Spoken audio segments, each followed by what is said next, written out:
जय हिंद दोस्तों, अपना YouTube चैनल सरोजपत क्लासेज में आप सभी को हार्दिक स्वागत है। तो चलिए ये जो सवाल हम लोग द्विघात समीकरण पढ़ रहे हैं, हम लोग प्रश्नावली 4.3 पे पहुंच चुके हैं और हम लोग यहाँ से क्वेश्चन नंबर हम लोग पिछले वीडियो 7 हुआ था, ये हम लोग का वीडियो नंबर 8 होगा। तो 8 नंबर वीडियो में है ना जी, हम लोग यहाँ से क्या करेंगे कि हम लोग क्वेश्चन नंबर 5 तक हल कर लिए थे, है ना जी। अगर आप पिछले वीडियो नहीं देखें तो उसको जाकर देख लीजिएगा ढंग से। और आज हम लोग यहाँ से क्वेश्चन नंबर 6 पे आ गए। तो क्वेश्चन नंबर 6 को हम लोग पढ़ते हैं और इसको जवाब देते हैं। कहता है क्वेश्चन नंबर 6 कि एक आयताकार खेत का विकर्ण उसकी छोटी भुजा से 60 मीटर अधिक लंबा है ना जी। यदि बड़ी भुजा छोटी भुजा से 30 मीटर अधिक हो तो खेत की भुजाएं ज्ञात कीजिए। सबसे पहले क्या करना है कि आपको एक आयताकार खेत बनाना होगा जिसमें छोटी भुजा मानना होगा। छोटी भुजा से जो आयत का विकर्ण है वो 60 मीटर अधिक है ना जी। और छोटी भुजा से जो बड़ी भुजा है, छोटी भुजा से 30 मीटर अधिक है। छोटी भुजा से 30 मीटर अधिक हो कौन? तो बड़ी भुजा। तो चलिए इस सवाल को हम लोग हल करते हैं। आप भी एनसीईआरटी बुक निकाल लीजिएगा, एनसीईआरटी बुक से हम लोग सोल्यूशन कर रहे हैं, है ना जी। और प्रश्नावली 4.3 का हम लोग क्वेश्चन नंबर 6 पे है। तो चलिए इसको हम लोग हल करते हैं। चलिए तो हम लोग सवाल में क्या करेंगे, क्वेश्चन 4 एक्सरसाइज 4.3 पे क्वेश्चन नंबर 6 पे है। हम लोग क्या करते हैं कि सबसे पहले यहाँ पर हम लोग एक आयताकार बना लेते हैं, आयताकार खेत बना लेते हैं। समझिएगा ध्यान से, है ना। सवाल बहुत आसान है, केवल हम लोग के समझने की यहाँ से ज़रूरत है। तो सबसे पहले क्या करते हैं कि यहाँ पे हम लोग एक आयताकार खेत बना लेते हैं। कैसा? तो आयताकार। तो देखिए मैंने यहाँ पे आपको एक समझाने के लिए आयताकार खेत बना दिया, ठीक है। मैंने एक आयताकार खेत बना दिया। अब इस आयताकार खेत में क्या कह रहा है कि एक विकर्ण है, तो मैंने यहाँ पे एक विकर्ण खींच दिया। आप इसको भी मिला के खींच सकते थे। इस आयताकार खेत की जो है इसको नाम दे देते हैं। यहाँ पे नाम देते हैं ए, यहाँ पे नाम देते हैं बी, यहाँ पे सी और यहाँ पे डी। तो देखिए ये हो गया आपका क्या, ये आपका छोटी भुजा हो गया बीसी आयताकार खेत का। ए बी आपका बड़ी भुजा हो गया और ए सी आपका यहाँ से विकर्ण हो जाएगा, समझिएगा। और आयत का प्रत्येक भुजा 90 डिग्री का होता है, तो यहाँ पे बी पे समकोण बन जाएगा, 90 डिग्री बन जाएगा। तो मैंने यहाँ पे जो छोटी भुजा है बी सी छोटी भुजा है, ए बी बड़ी भुजा है और ए सी विकर्ण है। तो यहाँ पे छोटी भुजा बी सी को मैंने 1 मीटर मान लेता हूँ। कितना? 1 मीटर मान लेता हूँ। अब सवाल में कह रहा था कि छोटी भुजा से विकर्ण जो है, विकर्ण ए सी विकर्ण है, छोटी भुजा से 60 मीटर अधिक है। तो छोटी भुजा को 1 माने तो यहाँ हो जाएगा विकर्ण 1 + 60 मीटर, 1 + 60 मीटर मैंने विकर्ण मान लिया। अब समझिएगा, फिर कहता है कि छोटी भुजा से बड़ी भुजा, यानी बड़ी भुजा यहाँ पे ये भी था, तो छोटी भुजा से बड़ी भुजा 30 मीटर अधिक है। तो यहाँ पे हो जाएगा 1 + 30 मीटर। बड़ी भुजा भी मैंने यहाँ पे लिख दिया। बी सी छोटी भुजा, ए बी बड़ी भुजा, ए सी आयत का विकर्ण हो गया। तो जो काम यहाँ पे मैंने फिगर में किया इसको लिख देता हूँ। समझिएगा ध्यान से किस तरीका से। मैंने यहाँ पे भी लिख देता हूँ कि माना आयताकार है ना जी, आयताकार खेत की छोटी भुजा। तो छोटी भुजा कौन भुजा है? बीसी है। तो मैंने यहाँ पे बीसी लिख देता हूँ। छोटी भुजा बीसी बराबर 1 मीटर माना। तो मैंने लिख दिया कि माना आयताकार खेत की छोटी भुजा बीसी बराबर 1 मीटर। चलिए अब यहाँ से फिर क्या लिखेंगे कि आयताकार, फिर मैंने लिखता हूँ कि आयताकार खेत की बड़ी भुजा, आयताकार खेत की बड़ी भुजा क्या है? ए बी है। तो मैंने यहाँ पे ए बी नाम दे देता हूँ। कितना है? तो 1 + 30 मीटर। तो मैंने 1 + 30 मीटर लिख दिया। कोई दिक्कत नहीं होना चाहिए, ठीक है। अब यहाँ पे आयताकार खेत का विकर्ण एसी था, तो मैंने यहाँ पे भी लिख देता हूँ कि आयताकार, आपको लिख के बनाइएगा बहुत अच्छा रहेगा, आयताकार खेत की या खेत का विकर्ण, तो विकर्ण यहाँ पे AC मैंने माना हूं, तो मैं यहाँ पे AC नाम दे दिया। कितना है जी, x plus 60 metre, x plus 60 metre कर दिया। यहाँ तक किसी को तो दिक्कत नहीं होना चाहिए, जो मैंने फिगर में किया वहीं पे लिख दिया हूँ, ठीक है। अब हम लोग क्या करते हैं, प्रश्न से चलते हैं थोड़ा सा कि प्रश्न क्या है। अब हम लोग को यहाँ से कह रहा था सवाल में कि आयताकार खेत की विमाएं ज्ञात कीजिए, भुजा ज्ञात कीजिए। तो भुजा तो BC हो गया और AB हमको ज्ञात करना है ना जी, लंबाई और चौड़ाई ज्ञात करना है। तो देखिए ध्यान से कि यहाँ पे ABC एक समकोण त्रिभुज बन रहा है, क्योंकि आयत का प्रत्येक कोण 90 डिग्री होता है। तो मैंने यहाँ पे पाइथागोरस लगा दूंगा और x का वैल्यू निकाल लूंगा, और x का जब आ जाएगा तो छोटी भुजा x का मान यहाँ रख दूंगा तो बड़ी भुजा ज्ञात हो जाएगा। तो हम लोग चलते हैं प्रश्न से, त्रिभुज ABC में, तो यहाँ पे लिख देता हूँ कि त्रिभुज ABC में, तो चलिए त्रिभुज ABC में चल रहे हैं, ABC में। तो ABC में चलिएगा तो ये आपका विकर्ण है, AC विकर्ण है, और 90 के सामने वाला विकर्ण होता है। तो विकर्ण होता है यानी कि 90 के सामने वाला कर्ण हो जाएगा, कर्ण यानी विकर्ण AC हो जाएगा।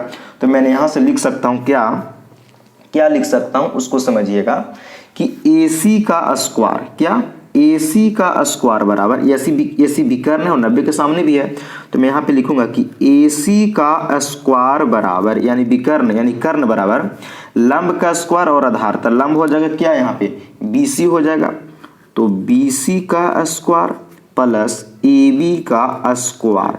ये मैंने कैसे लिखा जी, AC यानी कि ई वाला, तो कर्ण का स्क्वायर बराबर लंब का स्क्वायर प्लस आधार, यानी कि यहाँ पे 90, तो 90 के सामने वाला कर्ण हो गया, ये दोनों भुजा को वर्ग करके जोड़ दिया। कैसे, तो ये हो गया आपका पाइथागोरस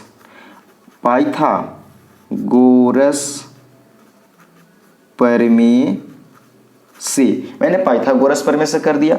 अब यहाँ पे AC, तो AC का मान यहाँ पे देखिए x प्लस 60 है, तो मैंने यहाँ पे AC के जगह x प्लस 60 का होल स्क्वायर बराबर BC का मैंने x माना था, x का होल स्क्वायर प्लस AB, यहाँ पे देखिए x प्लस 30 है, x प्लस 30 का होल स्क्वायर कर दिया। अब यहाँ पे क्या करेंगे, a प्लस b का होल स्क्वायर इधर लगाएंगे और यहाँ पे भी बैठाएंगे, तो आपको याद होगा, है ना जी। मैं यहाँ पे समझने के लिए लिख देता हूँ कि a प्लस b का होल स्क्वायर क्या होता है, a स्क्वायर प्लस के 2ab, है ना जी, और प्लस का b स्क्वायर। इसी फार्मूला पे मैं इसको यहाँ पे तोड़ लूंगा। तो चलिए, एक के जगह 1 से b के जगह पे 60 है, तो इसको तोड़िएगा तो किस तरीका से टूटिएगा इसको ध्यान से समझिएगा यहाँ पे, ठीक है। तो यहाँ पे मैं करूँगा क्या, x का स्क्वायर a स्क्वायर प्लस के 2ab, तो प्लस के 2a के जगह पे x है, b के जगह पे 60 है, प्लस b स्क्वायर, b के जगह 60 है तो 60 का होल स्क्वायर बराबर x का स्क्वायर है, तो x का स्क्वायर प्लस इसको a प्लस b पर तोड़िए, x प्लस 30 को, तो a square plus b a square plus 2ab, तो 2a के जगह पे x है तो x, b के जगह पे 30 है तो 30 प्लस b स्क्वायर, तो b के जगह पे 30 है तो 30 का स्क्वायर हो गया। अब इसको आगे बढ़ते हैं, x स्क्वायर क्या होगा, x स्क्वायर प्लस के 60 दूनी 120 और x में गुना कीजिएगा, x 60 का स्क्वायर हो जाएगा 3600 स्क्वायर कर लीजिए बराबर x स्क्वायर, तो x स्क्वायर है ना जी, प्लस फिर x स्क्वायर, देखिए 30 दूनी प्लस के 60 और x में गुना कीजिएगा 60x प्लस 30 का स्क्वायर हो जाएगा भैया यहाँ से 900, 30 का स्क्वायर हो जाएगा 900। यहाँ तक तो उम्मीद करते हैं कि किसी बच्चा को दिक्कत नहीं होना चाहिए। अब हम लोग यहाँ से क्या करेंगे उसको समझिएगा ध्यान से, ठीक है ना जी। तो उसको समझते हैं, x स्क्वायर है तो x स्क्वायर प्लस के 120x प्लस के 3600 हो गया, है ना जी, बराबर x स्क्वायर आपको हो जाएगा 2x स्क्वायर प्लस के 60x प्लस के 900। अब ऐसा करते हैं कि इस वाले पद को मैं सबको इधर लेके आ जाता हूं, तो क्या होगा 2x स्क्वायर प्लस के 60x प्लस के 900, इस वाले पद को मैं ई पट्टी लाता हूँ तो एक्स स्क्वायर प्लस में इधर आएगा माइनस का, 120 है प्लस का इधर आएगा माइनस का हो जाएगा, कोई दिक्कत नहीं है। 120 3600 प्लस में इधर आएगा माइनस 3600 और बराबर में 0। अब इसी को हम लोग आगे यहाँ से लेके बढ़ जाते हैं, ठीक है। हाँ, इसी को हम लोग यहाँ से आगे लेके बढ़ जाते हैं। अभी देखिएगा किस तरीका से यहाँ पे बन जाएगा थोड़ा सा, है ना जी। तो देखिए 2x स्क्वायर में से एक एक्स स्क्वायर घट जाएगा, यहाँ पे 2x स्क्वायर में से एक्स स्क्वायर, तो कितना बचेगा, एगो एक्स स्क्वायर बच जाएगा, ठीक है। अच्छा 60x प्लस का और यहाँ पे 120x माइनस का, तो 120 में से 60 चला जाएगा तो माइनस का 60x बचेगा, माइनस का 60x बचेगा। और 900 प्लस का और 3600 माइनस का, तो 3600 में से 900 घटा दीजिएगा तो माइनस का आपका यहाँ से 2700 मिल जाएगा और बराबर में 0 हो जाएगा। अब इसको फैक्टर तोड़िए और गुणनखंड विधि से फैक्टर तोड़ के इसको हम लोग हल कर लेते हैं बच्चों।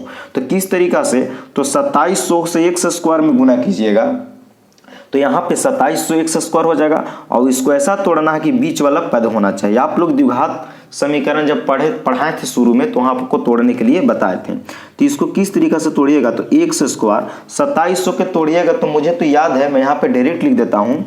यहाँ पे लिख लेंगे माइनस का 90x और प्लस का 30x और माइनस का 2700 बराबर में 0। देखिए 90 से 30 में गुना कीजिएगा, 90 से 30 में तो 2700 हो जाएगा। और 90 माइनस का और 30 प्लस का, तो 90 में से 30 प्लस जोड़ दीजिएगा तो माइनस का 60 बच जाएगा, यानी कोई फर्क नहीं पड़ेगा। अब क्या कीजिए कि इतना में कॉमन कर लीजिए और फिर इतना में कॉमन कर लीजिए, दो में कॉमन कर लीजिए। तो यहाँ से कॉमन कर लेते हैं, इसके बाद हम लोग आगे बढ़ जाते हैं, कोई दिक्कत नहीं होना चाहिए।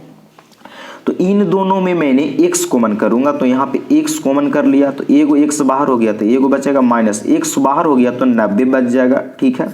प्लस है तो प्लस, इन दोनों में से 30 कॉमन कीजिए, तो 30 मैंने कॉमन कर लिया तो यहाँ से 100 हो जाएगा, फिर माइनस और 27 में से 30 कॉमन कर लीजिएगा 2700 में से तो 90 बच जाएगा बराबर में 0। अभी x माइनस 90 x माइनस 90 दूगो हो गया, तो यानी दोनों के कॉमन कीजिए, तो x माइनस 90 कॉमन कर लिए, बाहर वाला बाहर के साथ है, यानी x प्लस 30 और बराबर में 0 हो गया। अब इसको आगे बढ़ते हैं, तो इसको अलग अलग हम लोग यहाँ से 0 से तुलना कर देंगे अलग अलग, तो क्या हो जाएगा इसको समझिएगा।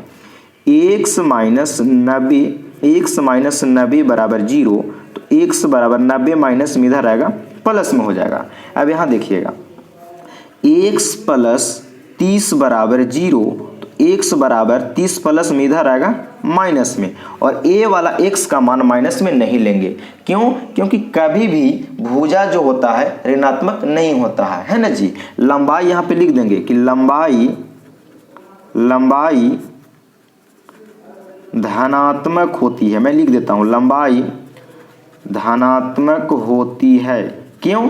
क्योंकि x का मान हम लोग आयताकार खेत का निकाल रहे हैं, धनात्मक होती है, इसलिए x का मान -30 नहीं लेंगे, x का मान यहाँ से 90 लेंगे। तो मैंने यहाँ से x का मान 90 ले लूंगा। तो बोलिए x मैंने किसको माना था, मैंने आपको दिखा देता हूँ। x मैंने माना था छोटी भुजा को, देखिए छोटी भुजा को x माना था, है ना जी, और बड़ी भुजा को x प्लस 30 हम लोग को भुजा ज्ञात करना था, तो x के मान आ गया यहाँ पे 90। मैंने a वाला मान ले लूंगा, x बराबर 90। तो अब यहाँ पे लिख दूंगा, क्या लिखूंगा, देखिए मैं यहाँ पे लिख देता हूँ अच्छा से इसको बना के। अतः आयताकार खेत की छोटी भुजा बराबर में कितना 90 आया था, तो 90 मीटर मेरा ये एक आंसर हो गया। तो आयताकार खेत की छोटी भुजा 90 मीटर। फिर मैं लिखूंगा कि आयताकार खेत की बड़ी भुजा है ना जी, बड़ी भुजा। ऐसा चिन्ह पारने का मतलब कि मैंने आयताकार खेत की यहाँ पे लिखा हूँ बड़ी भुजा, तो बड़ी भुजा के माने थे x प्लस 30, तो x का मान कितना 90 आया था, तो x के जगह पे 90 प्लस के 30, तो 90 और 30 जोड़िएगा तो 120 मीटर ये मेरा आंसर आ गया। तो ये आयताकार खेत की छोटी भुजा की लंबाई आ गया यहाँ से, और ये आयताकार की बड़ी भुजा की लंबाई 120 आ गया। देखिए हम लोग इस सवाल को बहुत आसानी से बहुत आसानी से इसको किए हैं, इसमें कोई अकबकाहट नहीं हुआ है ना जी। आप एक बार क्वेश्चन को समझ लीजिएगा तो यहाँ से कोई दिक्कत होने वाला नहीं है। बेशक 2 मिनट समय ज़्यादा लग जाए एक बार सीखने में, अगर आप एक बार सीख लीजिए तो इसको प्रैक्टिस करने में कितना मज़ा आता है। तो आप इस सवाल को देख लीजिए किस तरीके से मैंने किया, यहाँ पे आगे बढ़ा देता हूँ आपको। और हम लोग फिर क्वेश्चन नंबर 6 कर लिए, क्वेश्चन हम लोग यहाँ से अब 7 पे चलते। मैंने यहाँ पे a + b का होल स्क्वायर पर तोड़ा था, है ना जी। फिर मैंने यहाँ पे क्या किया था, गुणनखंड तोड़ दिया था। और गुणनखंड तोड़ने के बाद x का मान 2 ठो आया, एक माइनस में एक प्लस में। तो माइनस नहीं लेंगे क्योंकि लंबाई धनात्मक होती है, तो मैंने a वाला ले लिया। और आयताकार खेत की छोटी भुजा को x माना था तो 90 मीटर, और बड़ी भुजा को x + 30, तो x का मान बैठा दिया, यहाँ से 120 आ गया। तो चलिए अब हम लोग दोस्तों यहाँ से नेक्स्ट क्वेश्चन 7 की ओर चलते हैं, ठीक है। तो चलिए आगे बढ़ते हैं। चलिए तो क्वेश्चन नंबर हम लोग 7 पे आ गए। क्वेश्चन नंबर 7 कहता है, बहुत अच्छा सवाल है, और क्वेश्चन नंबर 7 यहाँ 5 नंबर में हमेशा पूछते आया है बिहार बोर्ड में। देखिए आप इसको समझ जाइएगा बढ़िया से। 2 संख्याओं के वर्गों का अंतर 180 है, ठीक है। 2 संख्या लिया गया है जिसका वर्ग कर दिया, स्क्वायर करके अंतर जब निकालता घटाता है तो 180 है, ठीक, अच्छी बात है। छोटी संख्या का वर्ग बड़ी संख्या का 8 गुना है। जो छोटी संख्या का होगा वो छोटी संख्या का वर्ग कर देना, वर्ग का मतलब स्क्वायर कर देना है, और बड़ी संख्या का 8 गुना है। जब छोटी संख्या का वर्ग कीजिएगा तो बड़ी संख्या का 8 गुना हो जाता है ना जी। तो दोनों संख्याएं ज्ञात कीजिए। कितना अच्छा सवाल है, दोनों संख्याएं ज्ञात कीजिए। तो चलिए हम लोग क्वेश्चन नंबर 7 को भी सोल्व कर लेते हैं। आप भी एनसीईआरटी बुक निकाल लीजिएगा और आप इसको मिलाते चलिएगा ढंग से, ठीक है। चलिए तो क्वेश्चन नंबर 7 को हम लोग यहाँ से हल कर लेते हैं, बहुत आसान है। तो कहा था सवाल ना कि 2 संख्याओं के वर्गों का अंतर 180 है, छोटी संख्या का वर्ग बड़ी संख्या का 8 गुना है। तो मैंने यहाँ पे मान लेता हूँ, माना कि, है ना, माना कि बड़ी संख्या, मैं मान लेता हूँ, माना कि बड़ी संख्या बराबर में x, मैंने मान लिया, माना कि बड़ी संख्या बराबर में x। अच्छा ठीक है, अच्छी बात है। फिर मैंने यहाँ पे लिख देता हूँ कि छोटी संख्या, क्या, छोटी संख्या को भी मैंने मान लेता हूँ, क्योंकि 2 संख्या दिया था तो एक को बड़ी मान लेता हूँ, एक को छोटी। तो छोटी संख्या बराबर y मान लेता हूँ। यहाँ तक तो कोई दिक्कत नहीं होना चाहिए। माना कि बड़ी संख्या x, छोटी संख्या y है। अब यहाँ पे हम लोग प्रश्न से चलते हैं। प्रश्न कहता था, प्रश्न से, अब देखिए मैं क्या मेरे प्यारे बच्चों, प्रश्न से मैं कहता था कि बड़ी संख्या का वर्ग और छोटी संख्या का वर्ग का अंतर 180 है। तो बड़ी संख्या का वर्ग कर दीजिए। तो बड़ी संख्या x माने हैं तो x का वर्ग कर दिया।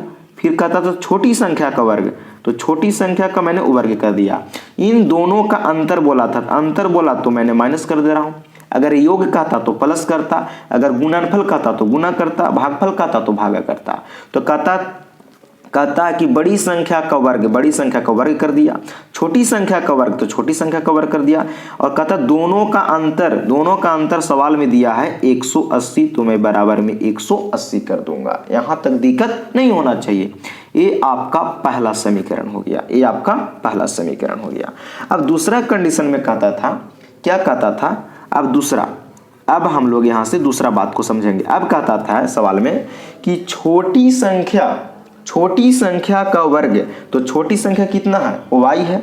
तो कहता सवाल में कि छोटी संख्या का वर्ग, तो मैंने छोटी संख्या y माना हूं तो इसको वर्ग कर देता हूं, ठीक है। और फिर कहता कि बड़ी संख्या का 8 गुना है, तो बड़ी संख्या मैंने यहाँ पे x माना, या मैंने यहाँ पे x लिख दिया। तो छोटी संख्या का वर्ग कर दिया, बड़ी संख्या x का, बड़ी संख्या का 8 गुना है। तो बड़ी संख्या x है तो इसमें मैंने 8 से गुना कर दिया, है ना। छोटी संख्या का वर्ग बड़ी संख्या x, तो x बड़ी संख्या का 8 गुना है, कौन है, तो छोटी संख्या का वर्ग करने पर। यही सवाल बोला है कि छोटी संख्या का वर्ग, तो छोटी संख्या का मैंने वर्ग कर दिया, बड़ी संख्या का 8 गुना, तो बड़ी संख्या x, इसमें 8 से गुना कर दिया, तो अब जाके ये बराबर होता है। तो y² बराबर 8x, इसको मैंने मान लूंगा समीकरण 2। तो समीकरण 2 हो गया, समीकरण फर्स्ट हो गया, है ना जी। तो यहां पे मैं क्या करता हूं अब कि समीकरण 1 से चलता हूं, समीकरण 1 से हल करता हूं।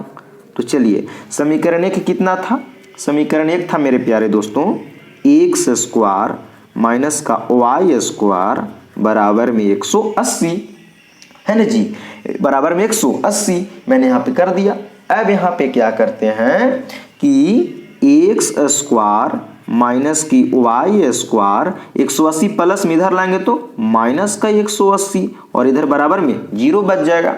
अब क्या करते हैं कि वाई क्या जी, हाँ, तो अब मैं क्या करता हूं यहां से कि वाई स्क्वायर का मान मैं यहाँ पे बैठा दूंगा, पुट कर दूंगा, है ना जी। वाई स्क्वायर बराबर कितना, देखिए यहाँ पे वाई स्क्वायर बराबर 8x दिया है, तो मैंने यहाँ पे लिख दूंगा x square minus y square का वैल्यू 8x है, तो मैंने यहाँ पे 8x और माइनस के 180 बराबर में 0।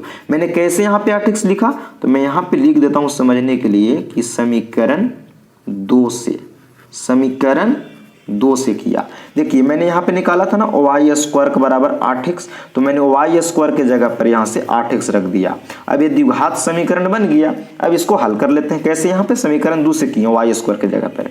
अब देखिए 180 से एक्स स्क्वायर में गुना कीजिएगा तो 180 और 180 को इस तरीका से तोड़ना है कि जोड़ने घटाने से बीच वाला पद मिलना चाहिए माइनस के 8x और गुना करने से 180। तो इसको मैं तोड़ देता हूँ, एक्स स्क्वायर 18 दहा की 180 यानी कि माइनस के 18x और प्लस के 10x और माइनस के 180 बराबर में 0। देखिए 18x माइनस का 10x प्लस का, तो 10 प्लस का दे दीजिएगा तो माइनस का 8x बचेगा, इन दोनों को जोड़ेंगे तो कोई फर्क नहीं पड़ेगा।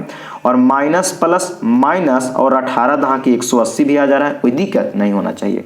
अब इन दोनों में कॉमन कर लीजिए, अब इन दोनों में कॉमन कर लीजिए, तो इन दोनों में कॉमन हो जाएगा आपका x, तो यहाँ से x एक बाहर तो एगो अंदर बचेगा, माइनस x बाहर हो गया तो केवल 18 बचेगा। अच्छा, प्लस इन दोनों में से 10 कॉमन कर लीजिए, तो इन दोनों में से मैं 10 कॉमन कर लूँगा तो यहाँ बचेगा केवल x और यहाँ माइनस है तो माइनस। 180 में से 10 कॉमन कीजिएगा तो 18 दहा की 180, 18 बराबर 0 हो जाएगा। अब क्या कीजिए कि x माइनस 18 और x माइनस 18 इन दोनों को मैं अब यहाँ से कॉमन कर लेता हूं, तो x माइनस 18 दो ठगा है, मैंने यहाँ पे एक ठगा लिखूंगा x माइनस 18 और बाहर वाला बाहर के साथ x प्लस 10 और बराबर में 0 हो जाएगा। अब क्या करते हैं कि इन दोनों को मैं अलग अलग यहाँ से अलग कर देता हूँ, तो हो जाएगा x माइनस 18 बराबर 0, x बराबर माइनस का 18 ही पट आएगा तो प्लस का 18, और यहाँ देखिए x प्लस 10 बराबर 0, 10 प्लस में इधर आएगा तो माइनस का 10 हो जाएगा। अब समझिए कि यहाँ से x का मान एक 18 भी आ गया, x का मान यहाँ से माइनस 10 भी आ गया, तो यहाँ से क्या करेंगे हम लोग कि केस 2 गो बन जाएगा। क्यों? क्योंकि x का मान 2 गो आ गया। तो चलिए ना सबसे पहले क्या करते हैं कि केस 1 ले लेते हैं, केस 1 पहले हल करते हैं। केस 1 में सबसे पहले हम लोग कितना का मान लेते हैं, तो x बराबर 18 पर लेते हैं। तो x बराबर जब 18 लेंगे तो y का मान कितना होगा, इसको हम लोग हल कर लेते हैं। तो यहाँ पे लिखेंगे कि x का मान है ना, समीकरण किसमें, तो 2 में रखने पर, 2 में रखने पर x का मान समीकरण 2 में, तो 2 कितना माना था आप लोगों ने समीकरण, तो वाई स्क्वायर बराबर 8x, तो यहाँ रख देते हैं वाई स्क्वायर बराबर में 8x, तो वाई स्क्वायर बराबर 8, x का मान अभी निकाला 18, तो 18 वाई स्क्वायर बराबर 18 से 8 में कीजिएगा तो 18 144, स्क्वायर हटाइएगा तो रूट चढ़ जाएगा 144 पर, इसके आगे प्लस और माइनस लग जाएगा, तो वाई स्क्वायर बराबर प्लस माइनस 144 का वर्गमूल 12 होता है। तो यहाँ से y का मान है ना जी 2 ठो आ गया, एक प्लस में 12 और एक माइनस का 12 आ जाएगा। तो चलिए एक केस आपका कितना था, तो फर्स्ट था x का मान 18, तो y के मान प्लस के 12 या तो माइनस का 12 होगा। अब यहाँ से हम लोग केस दूसरा देख लेंगे, केस 2, तो केस 2 को हल कर लेते हैं। केस 2 में क्या होगा कि x का मान -10, लिखेंगे कि x का मान समीकरण 2 में रखने पर, तो कितना था 2 समीकरण, वाई स्क्वायर बराबर में 8x, तो यहाँ से वाई स्क्वायर बराबर 8, एक्स का मान यहाँ पे आया है -10, तो यहाँ पे रख दूंगा -10। तो वाई स्क्वायर बराबर 18, 10 अठे -80 हो जाएगा, -80 हो जाएगा। अब इसको आगे बढ़ते हैं, स्क्वायर हटाइएगा तो क्या चढ़ जाएगा, रूट और -80। अब आप ही लोग बता दो कि अगर रूट में अगर माइनस में कोई संख्या आता है तो ये वास्तविक मान होगा नहीं, तो यहाँ पे कौन सा मान होगा, काल्पनिक संख्या आ गया। यहाँ पे कौन संख्या आ गया, ये यहाँ पे काल्पनिक संख्या आ गया, कल्पना हो गया काल्पनिक संख्या। तो काल्पनिक संख्या जब आ गया तो इसका जब माने नहीं निकलेगा तो हम लोग इस वाले वैल्यू को यहीं पे छोड़ देंगे, नहीं लिखेंगे, कोई दिक्कत नहीं है। क्यों, क्योंकि इसका कोई अस्तित्व नहीं है। मैं लिख दूंगा कि अस्तित्व नहीं है, अस्तित्व नहीं है, मैं लिख देता हूं अस्तित्व नहीं है। तो ए वाला वैल्यू मैं केस 2 यहीं पे छोड़ दूंगा और मेरा x का मान 18 और y का मान ±12 हो जाएगा, है ना जी। तो यहां से बड़ी संख्या मैं लिख देता हूं, बड़ी संख्या।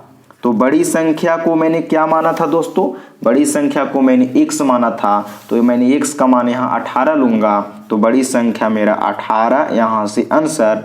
अच्छा, और छोटी संख्या जो होगा, क्या छोटी संख्या, वो आपका y का मान ±12, यानी कि छोटी संख्या प्लस का 12 भी हो सकता है या माइनस का 12 भी हो सकता है, ये आपका आंसर हो गया। बड़ी संख्या 18 और छोटी संख्या 12, या 12 प्लस में भी हो सकता है और माइनस में भी हो सकता है। क्लियर हो गया। अब उम्मीद करते हैं कि हम लोग क्वेश्चन नंबर 7 को भी बहुत बढ़िया से आप एक बार देख लीजिए कि किस तरीका से मैंने आप लोग के सामने एक्सप्लेन किया। ठीक है, दोनों संख्या का वर्ग बोला था, वर्ग करके अंतर कहा था 180 कर दिए थे, और फिर मैंने 180 किधर लाया, फिर समीकरण 2 से मैंने वहाँ वाई स्क्वायर के जगह पे 180 मान बैठा दिया, और इसको फिर गुणनखंड तोड़ के मैंने x का मान 2 ठवाया, तो केस 1 ले लिया, फिर केस 2 ले लिया।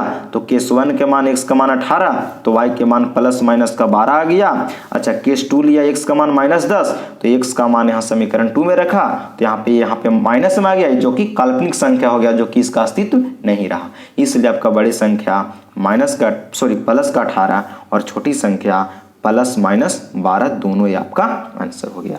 तो उम्मीद करते हैं दोस्तों कि यहाँ तक हम लोग क्वेश्चन बहुत अच्छा से समझ पाए होंगे। तो क्वेश्चन 7 हो गया। अब हम लोग दोस्तों क्वेश्चन नंबर 8 पे चलते हैं। चलिए, तो क्वेश्चन नंबर हम लोग यहाँ से 8 पे आ गए, और क्वेश्चन नंबर 8 बहुत बढ़िया सवाल है, ये भी 5 नंबर में पूछा जाता है। तो चलिए क्वेश्चन को पढ़ते हैं, आप भी बुक निकालिए और उसको सामने से पढ़िए एक बार। कहता है क्वेश्चन नंबर 8 कि एक रेलगाड़ी एक समान चाल से 360 किलोमीटर की दूरी तय करती है। एक रेलगाड़ी है जो एक समान चाल से, मतलब को अपना चाल नहीं तो बढ़ाती है नहीं तो घटाती है, एक समान चाल से चलती है और 360 किलोमीटर की दूरी तय करती है। यदि यह चाल 5 किलोमीटर अधिक होती तो, यदि चाल 5 किलोमीटर अधिक होती तो वह उसी यात्रा में 1 घंटा कम समय लेती रेलगाड़ी की चाल ज्ञात कीजिए। कितना अच्छा सवाल है। देखिए, पहले समान चाल से चल रहा था रेलगाड़ी, तो 360 किलोमीटर दूरी तय कर रहा था, न चाल बढ़ा रहा था न घटा रहा था। अब सवाल में बोलने लगा कि यदि चाल 5 किलोमीटर अधिक बढ़ाती है, अधिक चलती है ना जी, यानी कि चाल अब रेलगाड़ी अपना 5 किलोमीटर प्रति घंटा अधिक कर दिया, बढ़ा दिया, तो उसी यात्रा को यानी कि वही दूरी को तय करने में अब 1 घंटा कम समय लेने लगती है। तो रेलगाड़ी की चाल ज्ञात करना है, तो जिसको यहाँ पे निकालना होता है उसी को हम लोग मानते हैं। तो यहाँ पे रेलगाड़ी की पहले चाल को मान लेंगे, इसके बाद हम लोग हल करेंगे। तो चलिए हम लोग इस सवाल को हल करते हैं। अभी बुक सामने खोल लीजिए और उसको पढ़ते चलिएगा। चलिए, क्वेश्चन नंबर हम लोग यहाँ से 8 पे आ गए। तो रेलगाड़ी की क्या पूछा था, तो ये रेलगाड़ी की चाल पूछा था, तो मैंने यहाँ पे मान लूंगा, माना कि, है ना जी। आप बुक सामने खोल के रख ले रहिएगा बच्चों, आपको समझने में दिक्कत होगा, है ना। ऐसा नहीं रखिएगा बुक, तो ऐसे सामने रखिएगा बुक खोल के, तो समझने में कोई दिक्कत परेशानी नहीं होगा। तो रेलगाड़ी की चाल पूछा था, तो 8 में मैंने मान लेता हूं, माना कि रेलगाड़ी की चाल बराबर में x किलोमीटर प्रति घंटा। मैंने मान लिया प्यारे बच्चों कि माना कि रेलगाड़ी की चाल बराबर 1 किलोमीटर प्रति घंटा। अब आप ही बताओ, थोड़ा सा मैं यहाँ पे एक बात लिखता हूँ, शायद आप लोग जानते भी होंगे क्या कि समय बराबर क्या फॉर्मूला होता है। तो समय बराबर होता है दूरी और बटे में चाल होता है। क्लियर होगा, आपको याद भी होगा, ये शायद बचपन में पढ़े भी होंगे, 7 में 8 में 6 में, समय बराबर दूरी बटे चाल। तो यहाँ पे जो दूरी दिया था सवाल में वो 360 किलोमीटर दूरी दिया हुआ है। कितना? 360 किलोमीटर। और मैंने रेलगाड़ी की चाल मान लिया 1 किलोमीटर। तो अब हम लोग प्रश्न पे चलते हैं कि प्रश्न से अब समझिएगा, दूरी दिया था सवाल में 360 किलोमीटर, ये दूरी हो गया, और रेलगाड़ी की चाल मैंने माना हूँ 1 किलोमीटर। तो यहाँ पे लिख दूंगा x। देखिएगा ये 360 है दूरी, क्या है? दूरी, और मैंने x से भागा दे रहा हूँ, यानी चाल से भागा दे रहा हूँ। तो जब दूरी में चाल से भागा देते हैं, दूरी में चाल से भागा देते हैं, तो क्या निकल के आता है बच्चों? समय निकल के आता है। तो ये मेरा पहले का समय हो गया। किसका समय? जब रेलगाड़ी एक समान चाल से चल रहा था, तो उस समय का ये मेरा समय हो गया। अभी भी दूरी 360 किलोमीटर ही है। अब रेलगाड़ी क्या करता है कि अपना चाल 5 किलोमीटर प्रति घंटा बढ़ा देती है, यानी कि x + 5 कर देंगे। पहल का चाल में 5 बढ़ा दिया चाल और 5 किलोमीटर, तो x प्लस यहाँ पे बढ़ गया चाल। देखिए दूरी वही है, दूरी 360 किलोमीटर तय करता है, और यहाँ पे चाल बढ़ गया तो x + 5, 5 बढ़ाया तो x + 5 कर दिए। तो यहाँ पे देखिए दूरी बटे चाल यहाँ पे भी है, ये जब चाल बढ़ा दिया तब हो गया चाल। तो यहाँ पे दूरी में अगर हम इस चाल से भागा देंगे तो क्या निकलेगा? समय।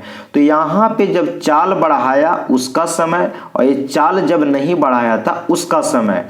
तो देखिए यहाँ पे क्या होगा कि समय ज़्यादा लेगा। क्यों? क्योंकि रेलगाड़ी एक समान चाल से चल रही थी, एक समान थे, है ना जी। और यहाँ पे चाल जब बढ़ा दिया तो यहाँ पे समय कम लेगा, ई वाला समय बड़ा होगा, ई वाला समय छोटा होगा। और दोनों में जब चल रहा था तो कितना के अंतर आ रहा था? सवाल में बोल रहा था कि 1 घंटा कम समय लेता है, यानी कि बड़ा समय में से छोटा समय घटा देंगे तो कितना का? 1 घंटा का अंतर। इसलिए बीच में मैं माइनस कर दूंगा। क्या कर दूंगा? माइनस। तो यहाँ पे ये बड़ा समय, यहाँ पे छोटा समय, क्योंकि दूरी में चाल से भागा देते हैं तो समय, तो ये पहले का समय, और जब चाल बढ़ाया तब का समय। तो चाल बढ़ेगा तो ऑटोमेटिक है कि समय कम लगेगा, जब चाल बढ़ाएगा तो समय कम लगेगा। तो ये कम समय, ये ज़्यादा समय, तो ज़्यादा समय में से कम समय को घटाएंगे तो कितने का अंतर? तो 1 घंटे का अंतर आता है। तो 1 घंटा का समय का अंतर, तो ये समय 1 घंटा, यहाँ पे समय का अंतर, यहाँ पे भी समय का अंतर 1 घंटा, तो मैंने लिख दिया। अब इसको हम लोग हल कर लेंगे दोस्तों, तो बहुत आसानी से हम लोग के बन जाएगा। देखिए किस तरीका से हम लोग इसको हल करेंगे। तो x और x + 5 को सबसे पहले प्यारे बच्चों यहाँ पे एलसीएम लेना है। तो एलसीएम लीजिएगा तो x × x + 5 आपका एलसीएम हो गया। x से जब इन दोनों में भागा दीजिएगा तो x से x कट जाएगा, बचेगा x + 5, और x + 5 से 360 में गुना कर लेना है। तो किस तरीका से मैं आपको लिख के तब समझा दूंगा तो आपको ज़्यादा आसान होगा। x + 5 × में 60 कर दिया, माइनस इसको से भागा दीजिएगा x + 5 से, तो x + 5 कट जाएगा, बचेगा x, और x से 360 में गुना कीजिएगा तो 360x, और बराबर में 1 हो जाएगा। अब आगे बढ़ें तो 360 से x में गुना कर लीजिए तो 360x हो जाएगा, प्लस है प्लस। 360 से 5 में गुना कर लीजिए तो 5 से 0 में कीजिएगा 0, 5 × 36 के 0 हासिल हुआ 3, 5 × 3 = 15 और 3 = 18, 1800 माइनस का 360x बटा, यहाँ पे नीचे भी गुना कर लीजिए तो आपको आसान होगा, नीचे भी गुना कर लीजिए। तो देखिएगा x से x में गुना कीजिएगा नीचे तो x² प्लस x से 5 में कीजिएगा तो 5x, और बराबर में 1 हो जाएगा। देखिए तो 360x यहाँ पे माइनस में है, 360x प्लस में कट जाएगा, कोई दिक्कत नहीं होना चाहिए। अब ऐसा करते हैं यहाँ पे कि कितना बच गया, तो यहाँ पे बच गया ऊपर में 1800, और नीचे बच गया कितना, यहाँ नीचे बच गया x² प्लस का 5x बराबर में 1 और 1 का नीचे कुछ न तो 1 हो गया। तो अब यहाँ पे मैं कर दूंगा बाई क्रॉस मल्टीप्लिकेशन, तिरछा तिरछी मैंने अब यहाँ पे गुना कर लूँगा। तो बोलिए चलिए गुना कर लेते हैं, है ना जी। तो एक्स स्क्वायर प्लस के 5x से अगर 1 में गुना करते हैं तिरछा तिरछी तो कितना हो जाएगा, एक्स स्क्वायर प्लस की 5x बराबर 1 से अगर 1800 में गुना करते हैं 1 से 1800 में तो आपका 1800 हो जाएगा। अब इसको इस तरीक़ा से कीजिए, एक्स स्क्वायर प्लस की 5x 1800 प्लस में ई पट्टी लाएंगे तो माइनस का हो जाएगा और इधर 0 बच जाएगा। अब इसको आपको फैक्टर तोड़ना होगा, तो किस तरीका से उसको समझना है। 1800 से अगर एक्स स्क्वायर में गुना कीजिएगा, ये माइनस में है ये प्लस में है तो माइनस का 1800 हो जाएगा एक्स स्क्वायर। अब ऐसा तोड़ना है कि बीच में जोड़ने घटाने से 5x आना चाहिए और गुना करे से 1800 भी होना चाहिए। तो मुझे तो याद है, आपको या निकालना चाहे तो 1800 को फैक्टर तोड़ना है, फैक्टर तोड़ के ऐसे फिर गुना करके लेना होगा कि बीच वाला होना ही चाहिए। तो यहाँ पे मैं एक्स स्क्वायर 1800 के तोड़िएगा तो मैं यहाँ पे लिख देता हूँ 45x और माइनस के 40x और माइनस के 1800 बराबर में 0 हो जाएगा। 1800 को मैंने इस रूप में लिख दिया, 45 और 40 में गुना कीजिएगा, 45 और 40 में थे प्लस में ए माइनस में प्लस माइनस माइनस और 45 से 40 में गुना कीजिएगा तो आपको 1800 हो जाएगा और 45x में से माइनस के 40x घटा देंगे तो केवल प्लस के 5x बच जाएगा। तो इन दोनों में से अब कॉमन कर लीजिए और इन दोनों में से कॉमन कर लीजिए, तो इन दोनों में से कॉमन हो जाएगा आपका x, तो यहाँ बचेगा x प्लस x बाहर हो गया तो बचेगा केवल 45 और माइनस कॉमन कर लीजिए दोनों में से, यहाँ भी यहाँ से भी, तो माइनस कॉमन, इन दोनों में से क्या कॉमन होने वाला है, तो यहाँ भी 40, 1800 में से भी 40 निकाल दीजिए तो यहाँ पे 40 कॉमन कर लेते हैं, यहाँ बचेगा केवल x और माइनस जब कॉमन किए हैं तो देखिए 40x था माइनस में तो बन गया यहाँ पे प्लस का x और माइनस जब कॉमन करते हैं तो चिन्ह पलट जाता है, यानी कि माइनस जब कॉमन किए तो यहाँ पे बन जाएगा प्लस और 1800 में से 40 कॉमन कीजिएगा तो बचेगा आपका 45 बराबर में 0। अब देखिए x प्लस 45 x प्लस 45 दोनों ठगा से कॉमन कर लेते हैं, मैंने दूगो के बदला में एगो के लिख लेते हैं। तो x प्लस 45 और बाहर वाला बाहर के साथ कर लेते हैं, x माइनस 40 बराबर में 0। अब आपको क्या करना है प्यारे दोस्तों कि यहाँ से 0 से अलग अलग कर देना है। तो x प्लस 45 बराबर 0, तो 45 प्लस में इधर आएगा तो माइनस में और x माइनस 40 बराबर 0, 40 माइनस में इधर आएगा तो प्लस में। अब यहाँ बताइए कि x का मान 2 आ गया, देखो 45 माइनस का आ गया और x बराबर 40 प्लस का आ गया। अब आप ही बताओ कि यहाँ पे लिख देते हैं कि चूंकि चाल क्या होता है, ऋणात्मक होगा कि धनात्मक, तो बोलिएगा कि चाल तो हमेशा धनात्मक होता है तो माइनस वाला हम लोग कटकुट कर देंगे, नहीं लेंगे, तो लिख देते हैं कि चूंकि चाल धनात्मक होती है, क्या होती है दोस्तों, चाल धनात्मक होती है तो x का मान कितना ले लेंगे 40, 45 माइनस का छोड़ देंगे क्योंकि चाल धनात्मक होती है ऋणात्मक नहीं होती है। तो मैंने यहाँ पे लिख देता हूँ अब कि इसलिए रेलगाड़ी का चाल पूछ रहा था, इसलिए रेलगाड़ी की चाल बराबर में 40 किलोमीटर प्रति घंटा, ये आपका आंसर हो गया। ये ना पूछ रहा था कि माना कि रेलगाड़ी की चाल x, तो x का मैंने मान यहाँ निकाला तो 2 ठो माइनस में और प्लस में, तो प्लस वाला ले लेना है माइनस वाला छोड़ देना, क्यों, क्योंकि चाल धनात्मक होती है। तो ये रेलगाड़ी की आपकी चाल निकल गया, है ना जी। अब आपको लग रहा होगा कि सर सही आंसर आया कि गलत, तो आप यहाँ पे दोस्तों जांच भी कर सकते हैं इस समीकरण में रख करके। मैं आपको थोड़ा सा 1 मिनट और समय लेके आपको जांच करने की तरीका भी बता देता हूँ कि किस तरीका से जांच करते हैं। x का मान कितना आया था बच्चों, 40 आया, तो यहाँ पे रख के आप जांच कर सकते हैं कि इन दोनों का समय का अंतर देखिए कि 1 का हो रहा है कि नहीं अंतर। तो यहाँ पे था 360 बटा में x का मान यहाँ पे बैठाना है 40, तो x का मान यहाँ पे 40 माइनस 360 बटा x के जगह पे 40 और प्लस की 5 है तो प्लस के 5, इन दोनों को जब हल करूंगा LHS के तो RHS के बराबर 1 क्यों आना चाहिए। तो देख लीजिए हल कर लेते हैं, 1 0 से 1 0, 4 से 36 9 बार में, यानी कि 9 माइनस यहाँ पे देख लीजिए 360 बटे 40 और 5 45, 45 से 360 आपका 8 बार में कट जाएगा। देख लीजिए 8 5 40 की 0, 8 चौके 32 और 4 36, यानी कि 9 - 8।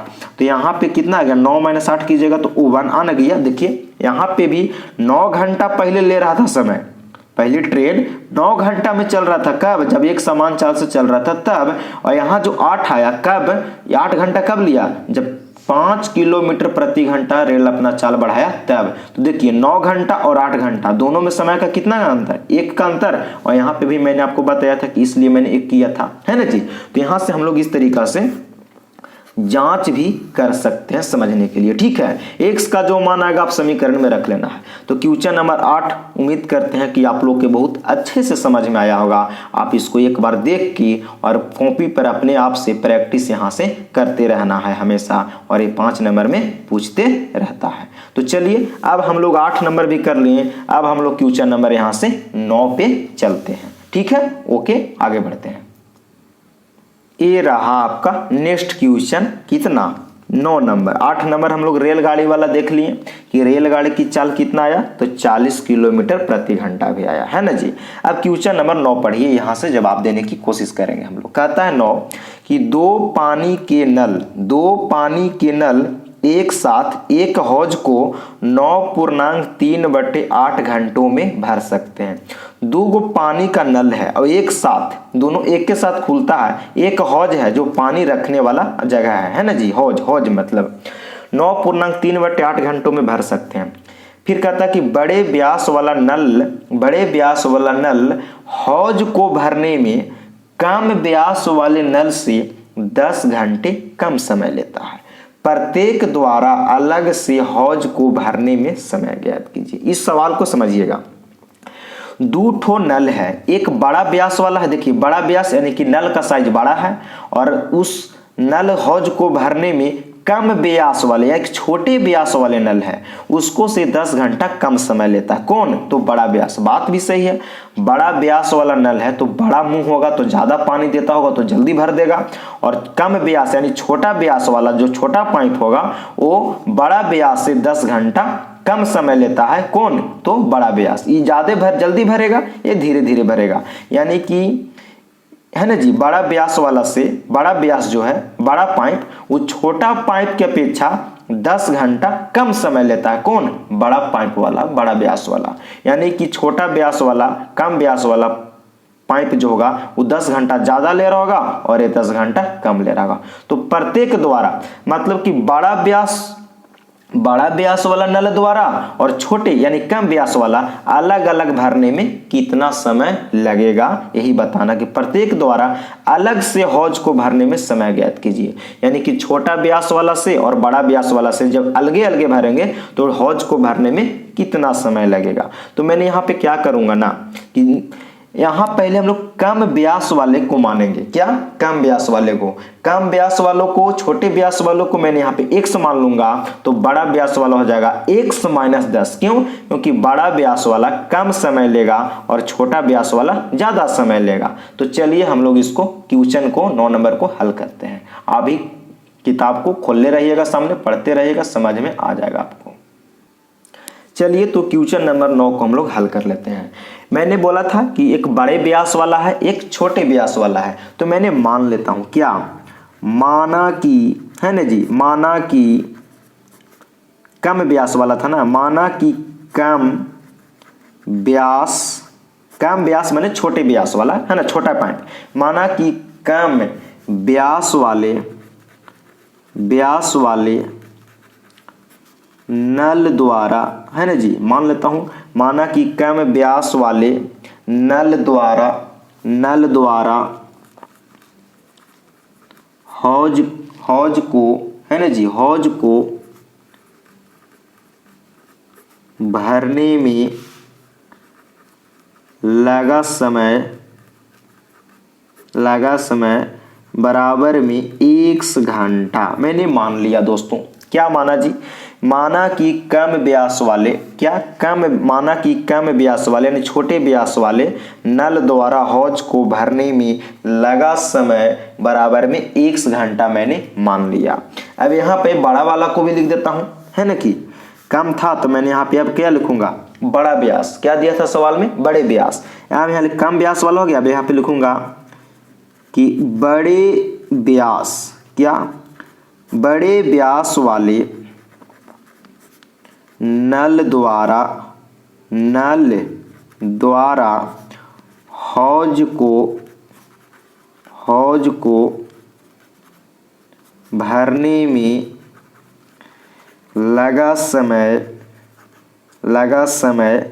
देखिए, तो कम व्यास वाला को मैंने x घंटा माना, तो बड़े व्यास वाला जो नल होगा, तो बड़े व्यास वाले नल द्वारा हौज को भरने में लगा समय। अगर x घंटा, तो बड़ा व्यास है तो ज्यादा पानी देगा, तो एक 10 घंटा कम समय लेगा, बोला था सवाल में। तो यहाँ पे मैं x माइनस 10 घंटा करूंगा, x माइनस 10 घंटा लेगा। क्यों? क्योंकि एक कम व्यास है तो x घंटा, तो बड़ा व्यास है तो ज्यादा पानी देगा, तो समय भी कम लेगा, क्योंकि पानी ज्यादा देगा तो कम समय, पानी कम देगा तो समय ज्यादा लेगा। तो इसीलिए मैंने यहाँ पे x माइनस 10 घंटा कर दिया, कोई दिक्कत नहीं है। अब आपको मैं एक बेसिक यहाँ से समझाता हूँ, क्या कि सबसे पहले हम लोग क्या करेंगे कि कम व्यास वाले नल द्वारा हौज को भरने में पहले हम लोग 1 घंटा में निकालेंगे कि 1 घंटा में हौज को कितना भाग भरेगा, है ना जी। और बड़े व्यास जो है, व्यास वाला पानी टंकी थी पाइप, वो 1 घंटा में हौज को कितना भाग भरेगा। तो सबसे पहले हम लोग 1-1 घंटा को निकालेंगे। अगर आपसे कोई पूछे कि अगर हम एक काम को 10 दिन में करते हैं, समझिएगा, या हम एक काम को ऐसे समझिएगा, एक काम को समझिएगा, बेसिक है, एक काम को अगर हम 10 घंटा में करते हैं, कितना में, 10 घंटा में। अगर एक काम को 10 घंटा में करते हैं तो 1 घंटा में कितना होगा, बोलिए, 1 घंटा में। अगर एक काम को हम 10 घंटा में करते हैं तो 1 घंटा में बोलिएगा कि 1/10 काम करेंगे, कितना, 1/10 करेंगे। क्यों? क्योंकि एक काम को करने में हम लोग 10 घंटा समय ले रहे हैं, 10 घंटा में एक काम कर रहे हैं, तो 1 घंटा में कितना, तो 1/10 करेंगे, तो 2 घंटा में 2/10 करेंगे, तो 3 घंटा में 3/10 करेंगे। उसी प्रकार 10 घंटा में तो 10/10 यानी कि एक काम करेंगे। इसी प्रकार हम लोग यहाँ पे समझना होगा कि एक काम को करने में 10 घंटा, तो 1 घंटा में 1/10 से कम न करेंगे जी, है ना, 1 का 10वां भाग करेंगे। उसी प्रकार मैं यहाँ पे अब लिखता हूँ प्रश्न से, देखिएगा, बहुत अच्छा सवाल है, केवल थोड़ा सा समझने की जरूरत है। तो कम व्यास वाले को मैंने x माना, है ना जी, और बड़े व्यास वालों को मैंने x माइनस 10 किया, क्योंकि बड़ा व्यास है, पानी ज्यादा देगा, समय कम लेगा। तो मैं आपकर बात करूं कि कम व्यास वाले नल द्वारा हौज को भरने में 1 घंटा को पहले मैं निकालूंगा, तो 1 घंटा की बात करूंगा तो कितना होगा, 1/10 हो जाएगा, 1/x हो जाएगा, सॉरी x माना हूं कम व्यास वाला को, तो 1/x घंटा होगा, 1/x भरेगा हौज का भाग। अच्छा, बड़े व्यास वाला को मैंने लिखूंगा 1/x माइनस 10, यानी कि 1 घंटा में बड़े व्यास के द्वारा और 1 घंटा में छोटे व्यास वाले नल के द्वारा। 1 घंटा का और 1 घंटा का अगर दोनों के अगर हम लोग जोड़ दें यहाँ पे, तो दोनों को मैंने जोड़ दिया, यहाँ पे कोई दिक्कत नहीं होना चाहिए। तो ये जो दोनों निकला समय, 1 घंटा में कम व्यास वाला के द्वारा और 1 घंटा में बड़े व्यास के द्वारा, इन दोनों को हम लोग पहले 1-1 घंटा को निकालते हैं। 1 घंटा में इन दोनों ने मिल के इतना भाग भरेगा, 1/x और 1/x माइनस 10। ये मैंने यहाँ पे 1 घंटा को निकाल रहा हूँ। ऐसे तो मैंने x घंटा माना, फिर x माइनस 10 माना हूँ, लेकिन 1 घंटा के निकालूंगा तो 1/x, अगर 2 घंटा के निकालता तो 2/x।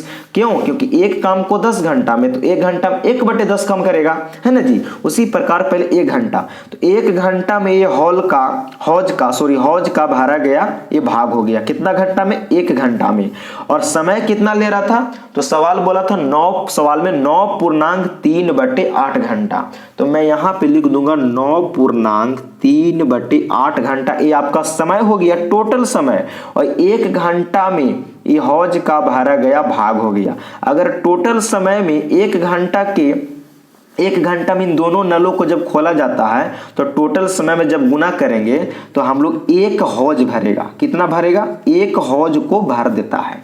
तबे ना दोनों एक नल को 7 को खोला जाता है जी। यानी कि 1 घंटा में ये भरा गया 9 हौज का भाग और टोटल समय इतना, टोटल समय में 1 घंटा के समय से करेंगे तो 1 हौज कंप्लीट भर देता है दोनों।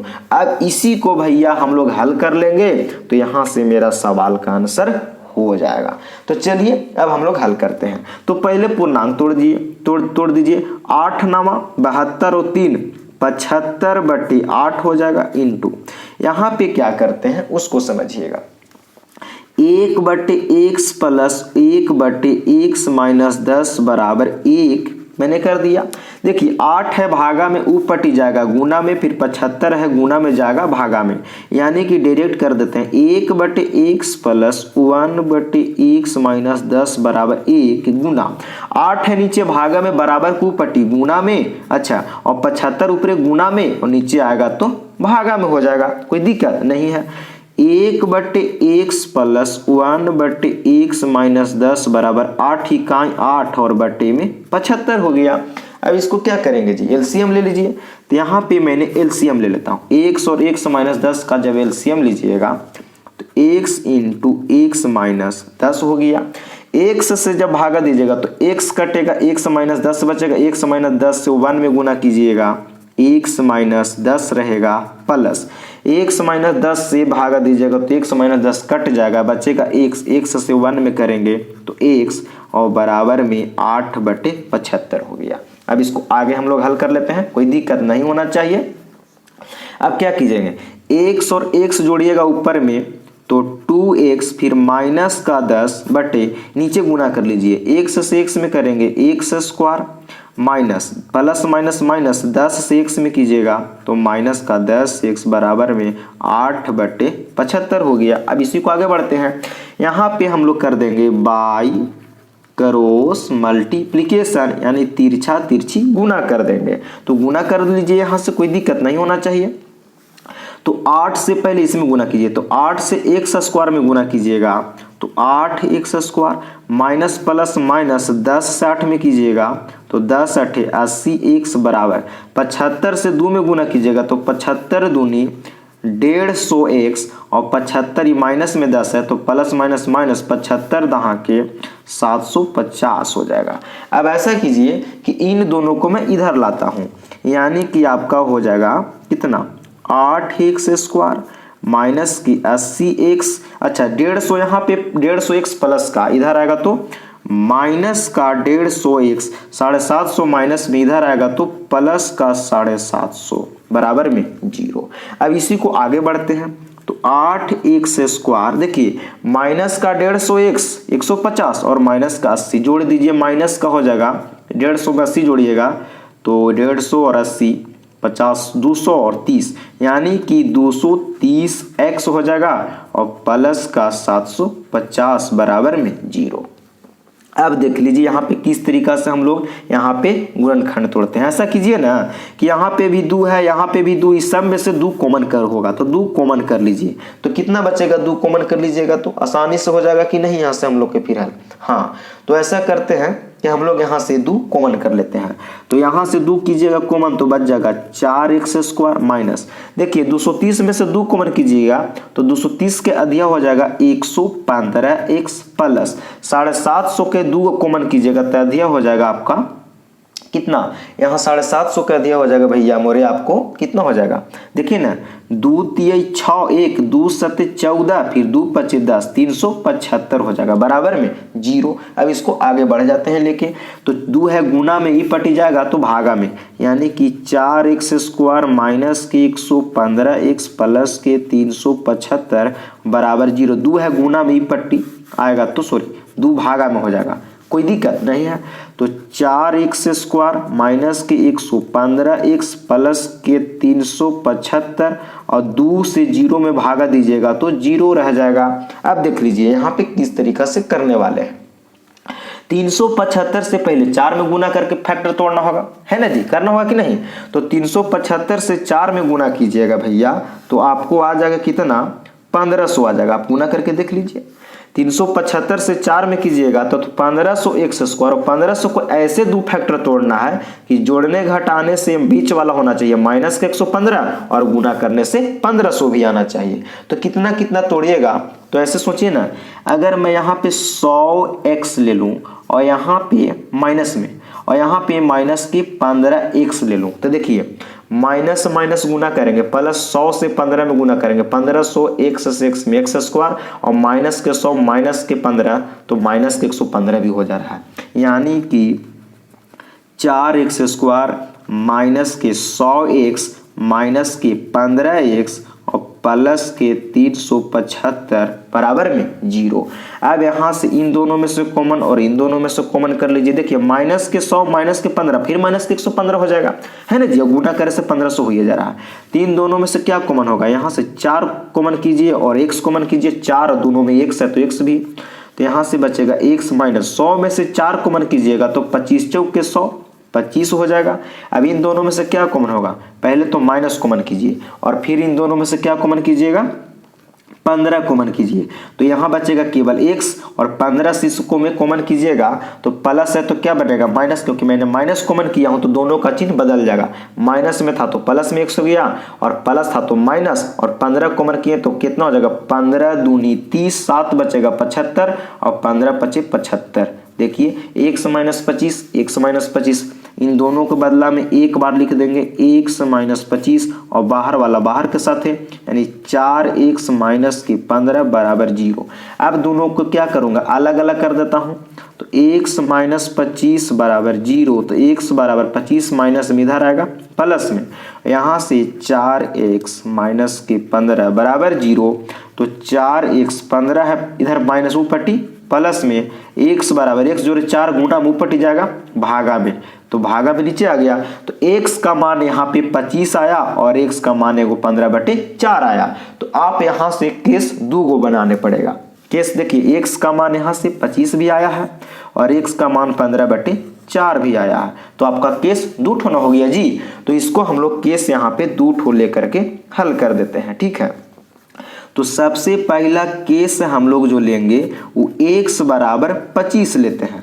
तो जब x बराबर 25 मानिएगा दोस्तों, तो x किसको माने थे, तो x माने थे हम लोग छोटे व्यास वाले को। तो यहाँ पे लिख देते हैं कि कम व्यास वाले, क्या, कम व्यास वाले नल द्वारा हौज को भरने में लगा समय कितना मान है x का मान 25, तो मैं 25 घंटा लगूंगा। किसके द्वारा, तो कम व्यास वाले नल द्वारा हौज को भरने में लगा समय 25 घंटा, मेरा एक आंसर हो गया। अच्छा, तो x का मान 25, तो बड़े व्यास वाला के दौर, बड़े व्यास द्वारा कितना समय लगेगा, लिखेंगे कि बड़े व्यास वाले द्वारा, ऐसे डायरेक्ट लिख देता हूं, लगा समय। तो लगा समय बराबर बड़े व्यास वाला बराबर माने थे x माइनस 10। x का मान अभी तुरंत निकालें, 25 आया है, तो यहाँ 25 माइनस के 10, तो 25 में से 10 घटा दीजिए, 15 घंटा, ये आपका आंसर हो जाएगा। देखिए अगर x बराबर 25 तो कम व्यास वाले द्वारा 25 घंटा और बड़े व्यास वाला द्वारा 15 घंटा। देखिए तो 10 घंटा का अंतर आया कि नहीं आया, बिल्कुल आया। x का मान कब, जब 25 लिए केस 1 तब। अगर यहाँ से मैं बोलूं कि केस 2 ले लीजिए, तो केस 2 लीजिएगा भैया, तो x का मान 15/4 लेने पड़ेगा। तो x बराबर 15/4, तो बोलिए कम व्यास वाला क्या होगा, कम व्यास वाले नल है ना जी, नल द्वारा लगा समय। तो x का मान यहाँ 15/4, तो बराबर में 15/4 घंटा। लेकिन अब बड़े व्यास वाला निकालिए, क्या, बड़े व्यास वाले द्वारा। तो बड़े व्यास वाला निकालिएगा तो x minus 10, x minus 10, x का मान यहाँ आया है 15/4 माइनस के 10, नीचे कुछ न तो 1, यहाँ पे एलसीएम लीजिएगा 4, यहाँ 15 माइनस 1 से 4 में भागा 4, 4 से 10 में कीजिएगा 40 और 15 में से 40 जाएगा भैया माइनस की 25 बटे में 4। अच्छा, जब छोटा व्यास कम व्यास वाला द्वारा 15/4 घंटा आया तो क्या बड़े व्यास द्वारा नेगेटिव समय आने लगेगा? यानी कि हम लोग ए वाला केस 2 नहीं होगा। क्यों? क्योंकि यहाँ बड़े व्यास का मान माइनस में आने लगा, इसलिए हम लोग ए नहीं लेंगे। केस 2 गलत हो जाएगा। क्यों? केस तो 2 को आया, x का मान 2 आया, तो x का मान 25 सही होगा और x का मान 15/4 गलत हो जाएगा। क्यों? क्योंकि कम व्यास वाला 15/4 घंटा सही है, लेकिन बड़े व्यास वाला नल के द्वारा हौज को भरने में माइनस में समय लगेगा। नहीं, समय कभी माइनस में नहीं होता है। यानी कि x का मान 25 सही हो, यानी कि केस पहला मेरा सही करेगा। कम व्यास वाला नल द्वारा हौज को भरने में लगा समय 25 घंटा और बड़े व्यास वाले द्वारा लगा समय 15 घंटा। केस पहला सही है, यही आपका आंसर, और केस 2 आपका गलत हो जाएगा क्योंकि समय ऋणात्मक आ रहा। तो देख लीजिए, सवाल बहुत जानदार था जी, थोड़ा सा लॉजिकल था, समझने वाला। मैंने माना था कम व्यास वाले नल को हौज को भरने में लगा समय 1 से और बड़े व्यास वाले नल द्वारा हौज को भरने में लगा समय 1 से माइनस 10, क्योंकि सवाल में बोला था कि बड़ा व्यास ज्यादा पानी देगा तो कम समय लेगा और छोटा व्यास वाला कम पानी देगा तो ज्यादा समय लेगा। मैंने यहाँ पे 1-1 घंटा का पहले समय निकाला था कि हौज का कितना भाग, और टोटल समय में मैंने यहाँ पे गुना करा दिया, तो 1 हौज भरता था तो मैंने यहाँ पे 1 के बराबर कर दिया था। फिर मैंने यहाँ पे 8 भागा में था, गुना में भेज दिया, 75 गुना से भागा में, फिर मैंने यहाँ से भिन्न का जोड़ घटाव कर लिया, तिरछा तिरछी गुना, फिर यहाँ से मैंने फैक्टर तोड़ दिया, 8 कॉमन, यहाँ से सब में से 2 कॉमन किया, फिर 2 गुना से भागा में आ गया था, और फिर मैंने फैक्टर तोड़ के x का मान 2 ठो आया और यहाँ से फिर मैंने हल कर दिया। बहुत आसान सा सवाल था, थोड़ा सा है लॉन्ग, लेकिन आप एक बार समझ गए होंगे तो प्रैक्टिस कर लीजिएगा। तो चलिए, अब हम लोग यहाँ से क्वेश्चन नंबर 9 बन गया कंप्लीट। अब हम लोग यहाँ से क्वेश्चन नंबर भैया 10 की ओर चलते हैं, बहुत तरीके से करेंगे, उसको भी देख लेते हैं एक बार। ये रहा आपका क्वेश्चन नंबर 10। यही था ना 9 जो अभी हम लोग बनाए तुरंत इसको, 2 पानी के नल द्वारा।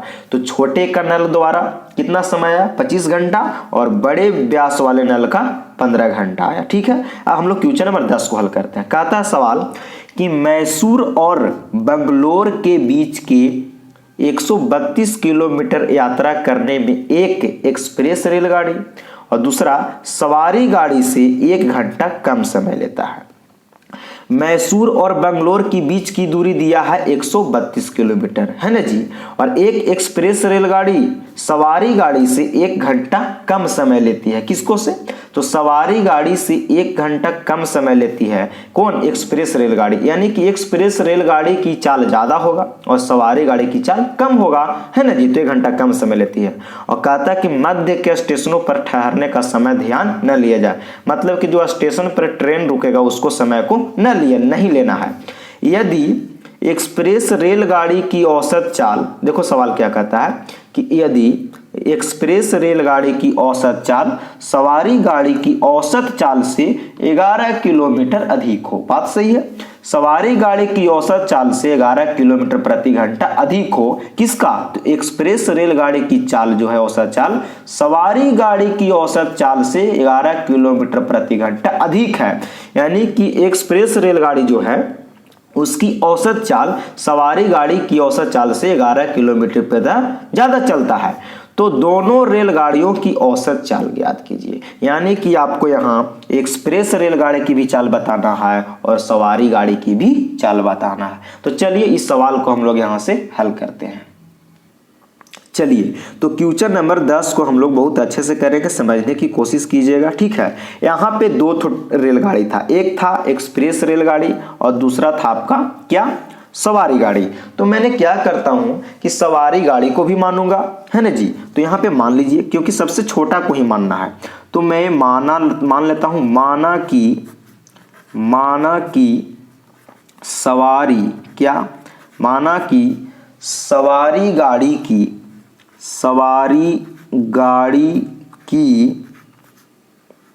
औसत चाल बराबर में 1 किलोमीटर प्रति घंटा। मैंने मान लिया, माना कि सवारी गाड़ी की मैंने मान लिया, माना कि सवारी गाड़ी की औसत चाल 1 किलोमीटर प्रति घंटा। अच्छा, सवारी गाड़ी की औसत चाल से भैया एक्सप्रेस रेलगाड़ी की औसत चाल जो है 11 किलोमीटर प्रति घंटा ज्यादा है। तो मैंने यहां पे लिख देता हूं, है ना जी, क्या कि एक्सप्रेस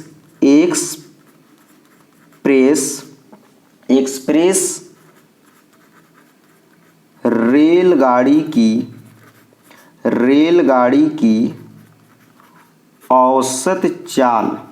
औसत चाल बराबर कितना, तो सवारी गाड़ी से 11 किलोमीटर ज्यादा है, यानी सवारी गाड़ी की औसत चाल हमने x माना, तो इसमें 11 मैंने जोड़ दूंगा, ज्यादा हो जाएगा, यही हो जाएगा किलोमीटर प्रति घंटा।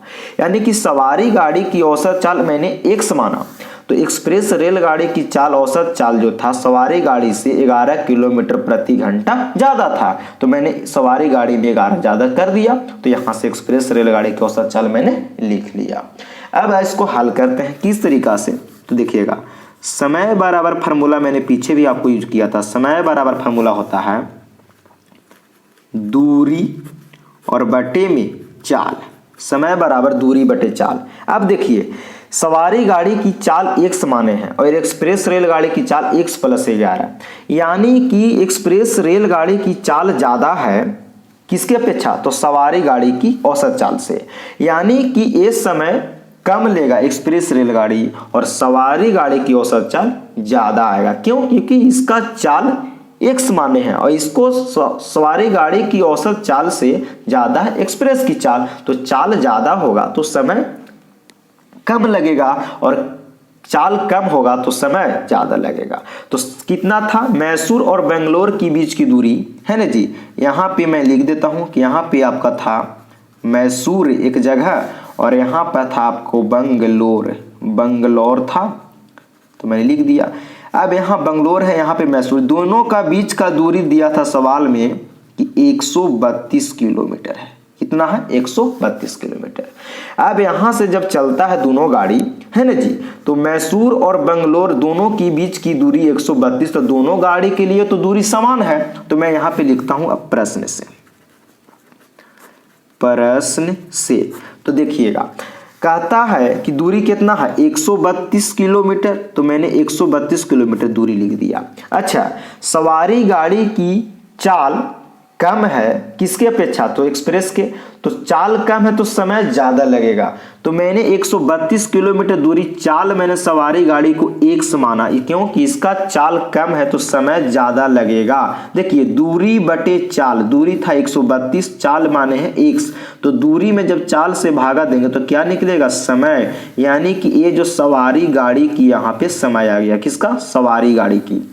अच्छा, फिर वही दूरी 132 किलोमीटर अब एक्सप्रेस रेलगाड़ी चलती है, तो इसका चाल यहाँ पे है x + 11। देखिए यहाँ पे चाल बढ़ गया, तो दूरी में चाल से जब भागा देंगे तो ये आ जाएगा एक्सप्रेस रेलगाड़ी की समय और ये सवारी गाड़ी की समय, तो सवारी गाड़ी का समय ज्यादा लगेगा क्योंकि चाल इसका x है और इसको से इसका चाल जब 11 किलोमीटर ज्यादा है तो समय कम लगेगा।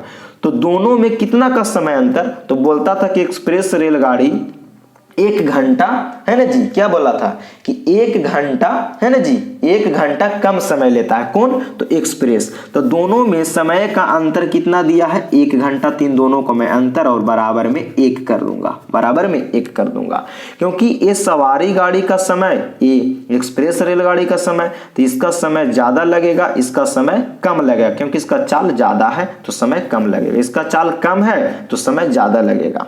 तो दोनों का अंतर समय बोल रहा था कि 1 घंटा का, तो बराबर में 1 कर दिया, कोई दिक्कत नहीं है। अब यहां से हल कर लेंगे, पिछले सवाल की तरह हो गया, x और x + 11 को मैंने LCM ले लेता हूं, हाल ही यहां से आप लोग देखते चाहिएगा, हल करता हूं।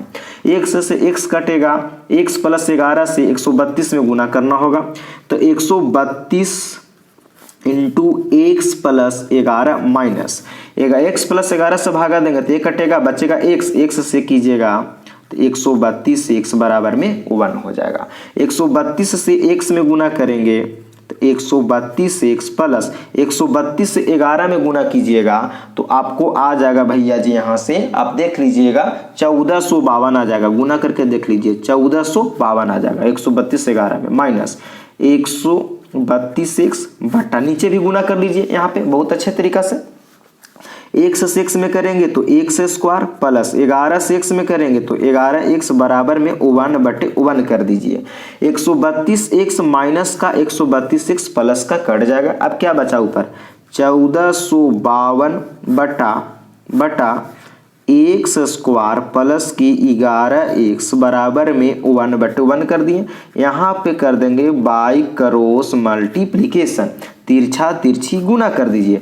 एक एक्स स्क्वायर प्लस की 11x से 1 में कीजिएगा तो एक्स स्क्वायर प्लस की 11x बराबर 1 से 1452 में कीजिएगा तो 1452 हो जाएगा। इसको ई पट्टी ले आनते हैं, एक्स स्क्वायर प्लस के 11x 1452 है, प्लस में इधर आएगा तो माइनस में 1452 बराबर 0। अब इसको क्या करेंगे, अब हम लोग यहाँ से इसको फैक्टर तोड़ेंगे। तो देखिए मैं यहाँ पे आपको फैक्टर तोड़ के बताता हूँ। 1452 से एक्स स्क्वायर में गुना कीजिएगा तो माइनस का 1452 एक्स स्क्वायर, और 1452 को इस तरीका से तोड़ना है फैक्टर कि जोड़ने घटाने से 11x और गुना करने से 1452 होना चाहिए। तो किस तरीका से, तो आप गुना करके फैक्टर तोड़ के निकाल भी सकते हैं, मुझे पता है तो आपको डायरेक्ट लिख देता हूँ।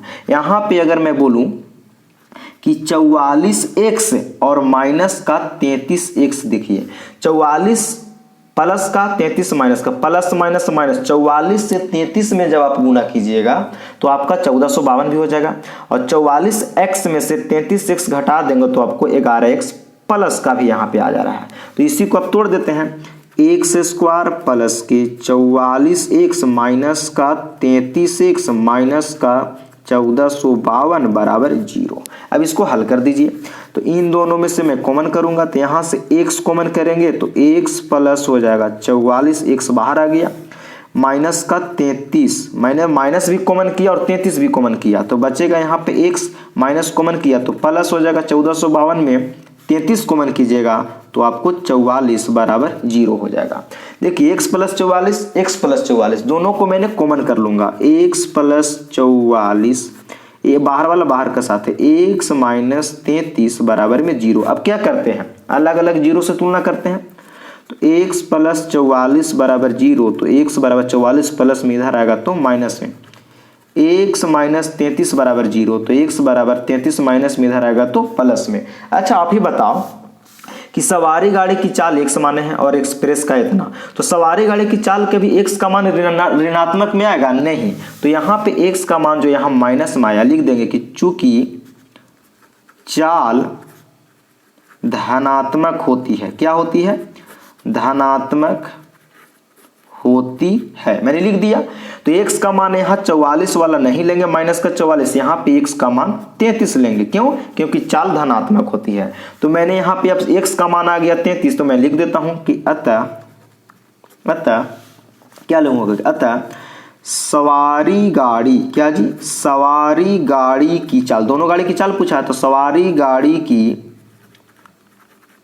औसत चाल बराबर में कितना, तो 33 किलोमीटर प्रति घंटा माने थे x का मान, तो x का मान आ गया 33 किलोमीटर प्रति घंटा। फिर लिखेंगे कुछ एक्सप्रेस भी था ना जी, एक्सप्रेस रेलगाड़ी की औसत चाल उसको माने थे कितना, x प्लस 11, तो यहाँ पे कर दीजिए x प्लस 11, तो x का मान आया है कितना 33, तो 33 प्लस 11 यानी कि 33 प्लस 11 44 किलोमीटर प्रति घंटा। ये मेरा आंसर हो गया, ये मेरा आंसर हो गया। तो ये आपका आ गया सवारी गाड़ी की औसत चाल 33 किलोमीटर प्रति घंटा और एक्सप्रेस रेलगाड़ी की चाल आ गया 44 किलोमीटर प्रति घंटा। अगर आपको भैया जांच करना है तो x का मान यहाँ पर बैठा के 33 और यहाँ पे भागा दे सकते हैं, तो दोनों का समयों का अंतर 1 आपका आ जाएगा, जैसे कि क्वेश्चन नंबर मैंने आपको यहाँ से 8 में बताया था, है ना जी। तो 10 नंबर हम लोग यहाँ से सवाल कर लीजिए, है ना जी। माना सवारी गाड़ी की चाल इतना, एक्सप्रेस रेलगाड़ी की चाल इतना, समय बराबर दूरी बटे चाल, है ना जी। दूरी था 132, दूरी में चाल से भागा देंगे समय, दूरी में चाल से भागा देंगे समय, दोनों समयों का अंतर 1 घंटा।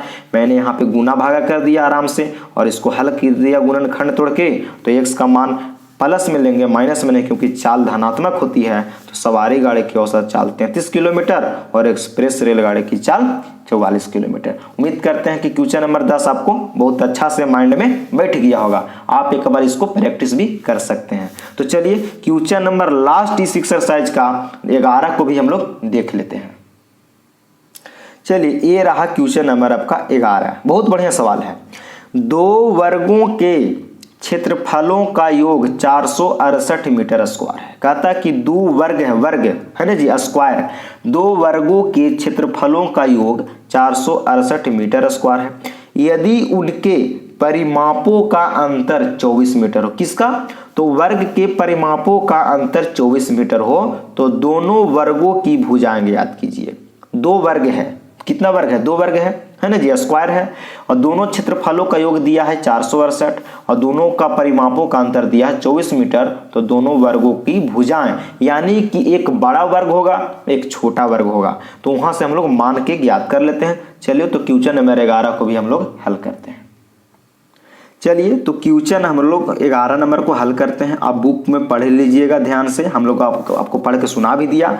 तो कहता था कि 2 वर्गों का क्षेत्रफल, तो यहाँ पे 2 वर्ग है तो एक को बड़ा मानेंगे एक को छोटा मानेंगे, है ना जी। तो मैं मान लेता हूं, लिखता हूं, माना कि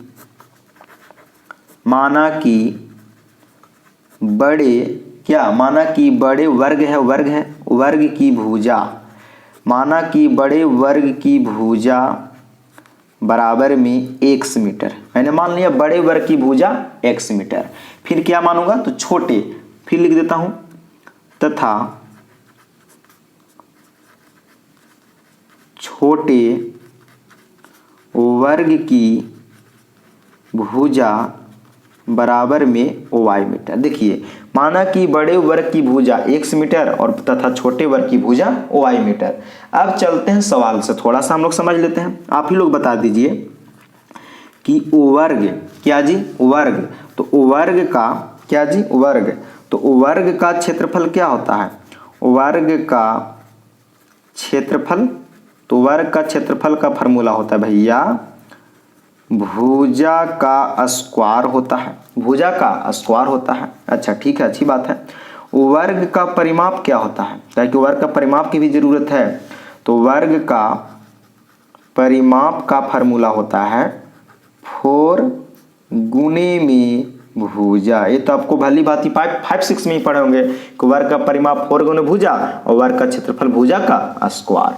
तो सवाल में बोला था कि दोनों वर्गों के क्षेत्रफलों के वर्गों का योग, तो बड़े वर्ग की भुजा x माना, छोटे वर्ग की भुजा y माना। तो क्या होगा? दोनों वर्ग, बड़े वर्ग और छोटे वर्ग की भुजा के, है ना जी, वर्गों का योग बोला। वर्गों का मतलब है ना जी, वर्गों का योग बोला है, यानी कि वर्गों के क्षेत्रफलों का योग, वर्ग करके बोला है, यानी कि उसको हम लोग क्या करेंगे? यानी कि स्क्वायर करके, वर्ग करके, है ना जी, हम लोग उसको निकालेंगे तो योग कर देंगे। तो क्लियर हो जाएगा यहाँ से। तो चलिए बड़े वर्ग की भुजा मैंने क्या माना हूँ? x, तो बड़े का वर्ग कर दिया। फिर कर रहा छोटे, तो छोटे को माना y, तो इसका भी मैंने वर्ग कर दिया। वर्ग क्या आने वाला? वर्ग बोला है, स्क्वायर बोला है। तो अब यहाँ पे क्या करेंगे कि दोनों का योग बोला तो दोनों के बीच में प्लस देंगे। अगर माइनस का था तो माइनस करते, गुना कहते तो गुना करते, भागा का था तो दोनों के वर्गों का योग, तो दोनों का क्षेत्रफल, तो क्षेत्रफल होता है भुजा का स्क्वायर, तो भुजा माने x, तो बड़े वर्ग की भुजा हो जाएगा x स्क्वायर, छोटे वर्ग की भुजा माने y, तो वर्ग का क्षेत्रफल भुजा का स्क्वायर, तो मैंने y का स्क्वायर। दोनों के क्षेत्रफल को मैंने स्क्वायर कर दिया, है ना, और योग करूंगा तो योग कितना दिया सवाल में? 468 दिया है, तो 468 मीटर स्क्वायर हो जाएगा। ये हो गया दोनों वर्ग के स्क्वायरों के क्षेत्रफलों के योग दे दिया सवाल में, तो मैंने लिख दिया। इसको मैं मान लेता हूं समीकरण फर्स्ट। फिर सवाल में बोला था कि दोनों वर्ग के परिमापों का अंतर। तो चलिए बड़े वर्ग का परिमाप क्या होगा? तो बड़ा को मैंने माना हूं x, तो 4 गुणे भुजा, तो बड़का को x भुजा माना हूं, तो 4x और फिर 4y किसके लिए, छोटे वर्ग की परिमाप।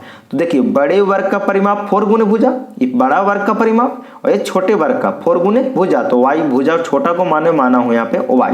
तो दोनों का अंतर व परिमापों का अंतर, तो ये बड़े वर्ग का ये छोटे वर्ग का, तो बड़ा में से छोटा घटा देंगे तो दोनों का अंतर सवाल में दिया है भैया 24 मीटर, तो मैंने 24 लिख दिया। अब इसी को पहले हल कर लेते हैं। देख लीजिए इन दोनों में से क्या कॉमन होगा, इन दोनों में से 4 कॉमन करूंगा तो x माइनस वाई बराबर में 24 मीटर। तो x माइनस वाई बराबर 24 मीटर, और 4 है गुना में, इधर आएगा भागा में, तो 4 से 24 कटेगा 6 बार में, यानी कि x माइनस वाई बराबर 6 मीटर। अगर मैं आपसे यहाँ से बात कर दूं भैया साहब कि यहाँ पे क्या करता हूँ ना कि x को इधर रहने देता हूँ, 6 है प्लस में, इधर आएगा माइनस में, और y है माइनस में, इधर लेकर चल जाता हूँ प्लस में, यानी कि इसको मैं मान लूंगा समीकरण 2, यानी कि y का मान यहाँ से x माइनस 6 कर दिया, y का मान x माइनस 6। चाहे तो आप y को भी इधर भेज सकते हैं, कोई दिक्कत नहीं है। तो मैंने 6 को इधर कर दिया, y को इधर कर दिया, तो y का मान यहाँ से निकाल लिया x माइनस 6, इसको मैंने मान लिया समीकरण 2। अब चलते हैं हम लोग इसको हल करते हैं। तो समीकरण हम यहाँ से 1 से चलते हैं, समीकरण 1 से हल करते हैं।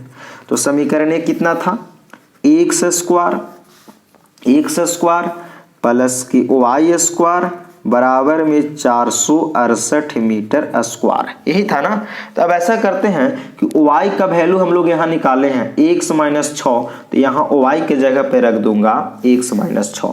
तो यहाँ देखिए x स्क्वायर है तो x स्क्वायर प्लस y के जगह पे रखूंगा x माइनस 6, तो x माइनस 6 वर्ग है तो वर्ग बराबर में 468 मीटर स्क्वायर। यहाँ y के जगह पे कहाँ से किए, तो यहाँ पे लिख सकते हैं समीकरण 2 से, समीकरण 2 से किया, कि यहाँ समीकरण 2 से y के मान रख दिया, यहाँ पे x माइनस 6। अब इसको हल कर दीजिए, बहुत आसान तरीका से हो जाएगा। देखिए x स्क्वायर प्लस इसको a माइनस बी के होल स्क्वायर पर तोड़ेंगे, तो a के जगह x, b के जगह 6, तो तोड़िए a स्क्वायर, तो a के जगह x है तो x का स्क्वायर माइनस के 2a भी हो जाता है, माइनस के 2 a के जगह पे x इंटू b के जगह पे 6, तो 2ab plus b square, b के जगह पर 6 है तो 6 का स्क्वायर, और बराबर में 468 मीटर स्क्वायर हो जाएगा। अब इसको आगे हल करें, चलिए x स्क्वायर प्लस की x स्क्वायर, 6 से 2 में गुना कीजिएगा तो माइनस प्लस, माइनस 6 दूनी 12x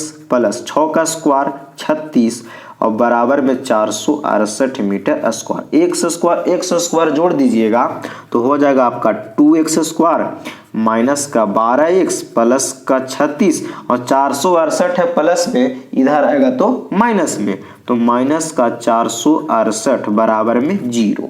अब ये क्या कीजिएगा, तो आगे बढ़िए, 2x स्क्वायर माइनस का 12x, 468 माइनस का और 36 प्लस का था, 468 में से 36 जब जोड़ दीजिएगा, ये माइनस में है तो आपका आ जाएगा माइनस का 408 में से 6 जाएगा 2, यानी कि 432 आ जाएगा। यहाँ से 2x स्क्वायर माइनस की 12x माइनस के 432 आ गया। तो ऐसा कीजिए ना भाई जी कि इन सब में से हम लोग 2 कॉमन कर लीजिए, इन सब में से 2 कॉमन कर लीजिए, तो 2 कॉमन कर लीजिए, तो 2 कॉमन कर लेंगे तो यहाँ से हो जाएगा x स्क्वायर माइनस 12 में से 2 कॉमन कीजिएगा तो 6x माइनस 432 में से 2 कॉमन कीजिएगा तो 216 बराबर में 0 हो गया। कोई दिक्कत नहीं है। अब इसको आगे बढ़ते हैं, x स्क्वायर माइनस का 6x माइनस के 216 बराबर 0। देखिए 2 है गुना में, इधर आएगा तो भागा में हो जाएगा, यानी कि x स्क्वायर माइनस के 6x माइनस के 216, 0 में 2 से भागा दीजिएगा तो 0 हो जाएगा। अब आपको इसको गुणनखंड तोड़ देना है। देखिएगा 216 से x स्क्वायर में गुना कीजिएगा तो माइनस का 216 x स्क्वायर। अब इसको ऐसे 2 भाग में तोड़ना कि जोड़ने घटाने से माइनस के 6x होना चाहिए और गुना करने से 216 होना चाहिए। तो यहाँ पे हम देख रहे हैं कि 216 के तोड़ेंगे भाई साहब तो आपको 2 फैक्टर आएगा, तो कितना कितना, तो मैं यहाँ पे एक बार ले लेता हूँ माइनस का 18x और प्लस का 12x। 18 से 12 में गुना कीजिए 216 आ जाएगा। देखिए माइनस प्लस माइनस, और 18x माइनस के लिए और 12x प्लस के लिए, तो प्लस 18 प्लस के 12x और माइनस का 18x जोड़िएगा तो माइनस का 6x बचेगा। तो इसी को बैठाइए, x स्क्वायर माइनस के 18x प्लस के 12x माइनस के 216 बराबर में 0। इन दोनों में से कॉमन और इन दोनों में से कर लीजिए, तो यहाँ से हो जाएगा x कॉमन, तो x माइनस के 18 है ना जी, प्लस इन दोनों में से क्या कॉमन होगा, 12 कॉमन होगा तो 12 कर लिए, x बचा x माइनस 216 में से 12 कॉमन कर लिए तो 18 बचेगा। आप करके देख सकते हैं भागत करके, है ना जी, 12 से 216 में भागा दीजिएगा 18 आएगा। ये देखिए x माइनस 18 दोनों को कॉमन कर लीजिए, x माइनस 18 बाहर वाला बाहर के साथ है, x प्लस 12 बराबर में 0। तो ऐसा कीजिए कि अब 0 से अलग अलग तुलना कर दीजिए, x माइनस 18 बराबर 0, तो x बराबर 18 माइनस में इधर आएगा प्लस में, और x प्लस 12 बराबर में 0, तो 12 प्लस में इधर आएगा तो माइनस में। मैंने क्या निकाल रहा हूँ, तो वर्ग की भुजा निकालना है मुझे। तो भुजा की लंबाई कभी धनात्मक होती है, हमेशा धनात्मक होती है, ऋणात्मक नहीं होती है। तो मैं यहाँ पे लिखूंगा, क्या लिखूंगा, ये माइनस वाला नहीं होगा, क्यों, क्योंकि भुजा की लंबाई धनात्मक होती है, ऋणात्मक नहीं होती है। तो यहाँ लिख दूंगा कि चूंकि लंबाई, क्या भुजा की लंबाई है ना, चूंकि लंबाई धनात्मक होती है, लिख दिया, धनात्मक होती है, मैंने लिख दिया। तो यहाँ से x का मान कितना आ गया, 18। तो यहाँ पे अब लिख देता हूँ क्या, कि x का मान जब 18 आया तो x किसको माने थे, x माने थे हम लोग बड़े भुजा को। तो x का जब मान आ गया तो x का मान यहाँ पे मैंने 18 मीटर लूंगा। तो यहाँ से लिखूंगा कि x माने थे बड़े वर्ग की भुजा, तो x का मान जब 18 आया तो हमको तो y के भी मान चाहिए ना जी, छोटे वर्ग की भी भुजा निकालना है। तो लिखेंगे कि x का मान, ये वाला नहीं लेंगे नेगेटिव, पॉजिटिव ले लिए, लिखेंगे कि x का मान समीकरण 2 में रखने पर, समीकरण 2 में रखने पर, और देखिए समीकरण 2 क्या था, x माइनस 6 बराबर में y, तब y का मान आ जाएगा। चलिए, तो यहाँ पे दिया था समीकरण 2 में, तो समीकरण 2 कितना था, x माइनस 6 बराबर में y, x का मान 18 है, यहाँ पे 18 रंग देंगे, माइनस के 6 बराबर में y, 18 में से 6 जाएगा 12 बराबर में y, इसलिए y का मान 12 मीटर आ गया। देखिए y का मान 12 मीटर, x का मान यहाँ से 18 मीटर आ गया। यानी कि x किसको माने थे भैया, तो x माने थे आप यहाँ से बड़े वर्ग की भुजा। तो यहाँ पे लिख देंगे कि बड़े वर्ग की भुजा, तो बड़े वर्ग की भुजा हो जाएगा, x का मान 18, तो यहाँ पे 18 मीटर। अच्छा, फिर लिखेंगे छोटे वर्ग की भुजा, तो छोटे वर्ग की भुजा हो जाएगा आपका यहाँ से भैया y का मान 12 आया है, y का मान 12, तो यहाँ से छोटे वर्ग की भुजा 12 मीटर, ये आपका भाई साहब आंसर हो गया। तो देखिए बहुत आसान सवाल था, जानदार था। ये सब 5 नंबर में पूछने वाले सवाल VVI है ना जी। माना कि बड़े वर्ग की भुजा x मीटर तथा छोटे वर्ग की भुजा y मीटर। वर्ग का क्षेत्रफल का फॉर्मूला मैंने बताया कि भुजा का स्क्वायर होता है और वर्ग का परिमाप होता है 4 गुने भुजा, तो मैंने यहाँ पे लगा दिया फार्मूला। अच्छा, फिर कहता था कि दोनों वर्गों का क्षेत्रफल, तो वर्ग का क्षेत्रफल होता है भुजा का स्क्वायर, तो भुजा x माने थे तो x का स्क्वायर, y का छोटे का भी वर्ग, दोनों का वर्गों का योग दिया था 468, समीकरण 1। फिर दिया था सवाल में कि वर्ग का परिमापों का अंतर, तो परिमाप होता है 4 गुने भुजा, तो एगो के माने थे x तो x से, और छोटका को माने थे y, तो दोनों का 4 गुने भुजा करके दोनों का अंतर, तो बीच में माइनस बराबर में 24, दोनों में से 4 कॉमन किया, 4 गुना से भागा में x माइनस y बराबर 6 आया है ना जी, और y माइनस में इधर आया प्लस में, 6 प्लस में इधर आया माइनस में, y का मान यहाँ से x माइनस 6 y का मान, इसको मैंने समीकरण 2 मान लिया। फिर समीकरण मैंने 1 से चला तो यहाँ से y का मान है ना जी, y का मान मैंने समीकरण 2 से रख दिया, यहाँ पे लिख भी दिया हूँ कि y का मान रखने पर समीकरण 2 से, फिर यहाँ a माइनस बी के होल स्क्वायर लगा दिया, क्योंकि a माइनस बी का होल स्क्वायर का फॉर्मूला होता है ए स्क्वायर माइनस के 2ab प्लस के बी स्क्वायर, यही होता है ए माइनस बी का होल स्क्वायर। इसी पे मैंने यहाँ x माइनस 6 को ए माइनस बी पर यहाँ पे तोड़ दिया हूँ, ये देख लीजिए यहाँ पे। इसी को मैंने फिर फैक्टर किया और गुना भागा किया, तो फैक्टर करने के बाद x का मान यहाँ से एक प्लस का 18 एक माइनस का 12, और भुजा की लंबाई कभी ऋणात्मक नहीं धनात्मक होती है, इसलिए x का मान 18। फिर लिखा कि x का मान समीकरण 2 में रख दिया, तो यहाँ से y का मान 12 आ गया है ना जी। तो इसलिए बड़े वर्ग की भुजा 18 मीटर और छोटे वर्ग की भुजा 12 मीटर। तो उम्मीद करते हैं कि सवाल आपको बहुत अच्छे से यहाँ से समझ में आया होगा, है ना जी। तो चलिए हम लोग का एक्सरसाइज NCERT 4.3 आज पूरा अच्छे तरीका से समाप्त हुआ। कोई बात नहीं, लेकिन हम लोग इस वीडियो में पूरा समाप्त कर दिए। इसी तरीका के वीडियो देखने के लिए, है ना जी, अभी तक अगर इस चैनल को सब्सक्राइब नहीं किए हैं तो चैनल को सब्सक्राइब कर लीजिए, बेल आइकन को भी दबा लीजिएगा और दोस्तों में कोशिश करिएगा कि शेयर भी करें ताकि उन लोगों को भी हेल्प हो सके। तो आज की वीडियो में इतने। अब हम लोग एक्सरसाइज 4.4 के नेक्स्ट वीडियो में देखेंगे। तो आज इतने रहने देते हैं। जय हिंद, जय भारत।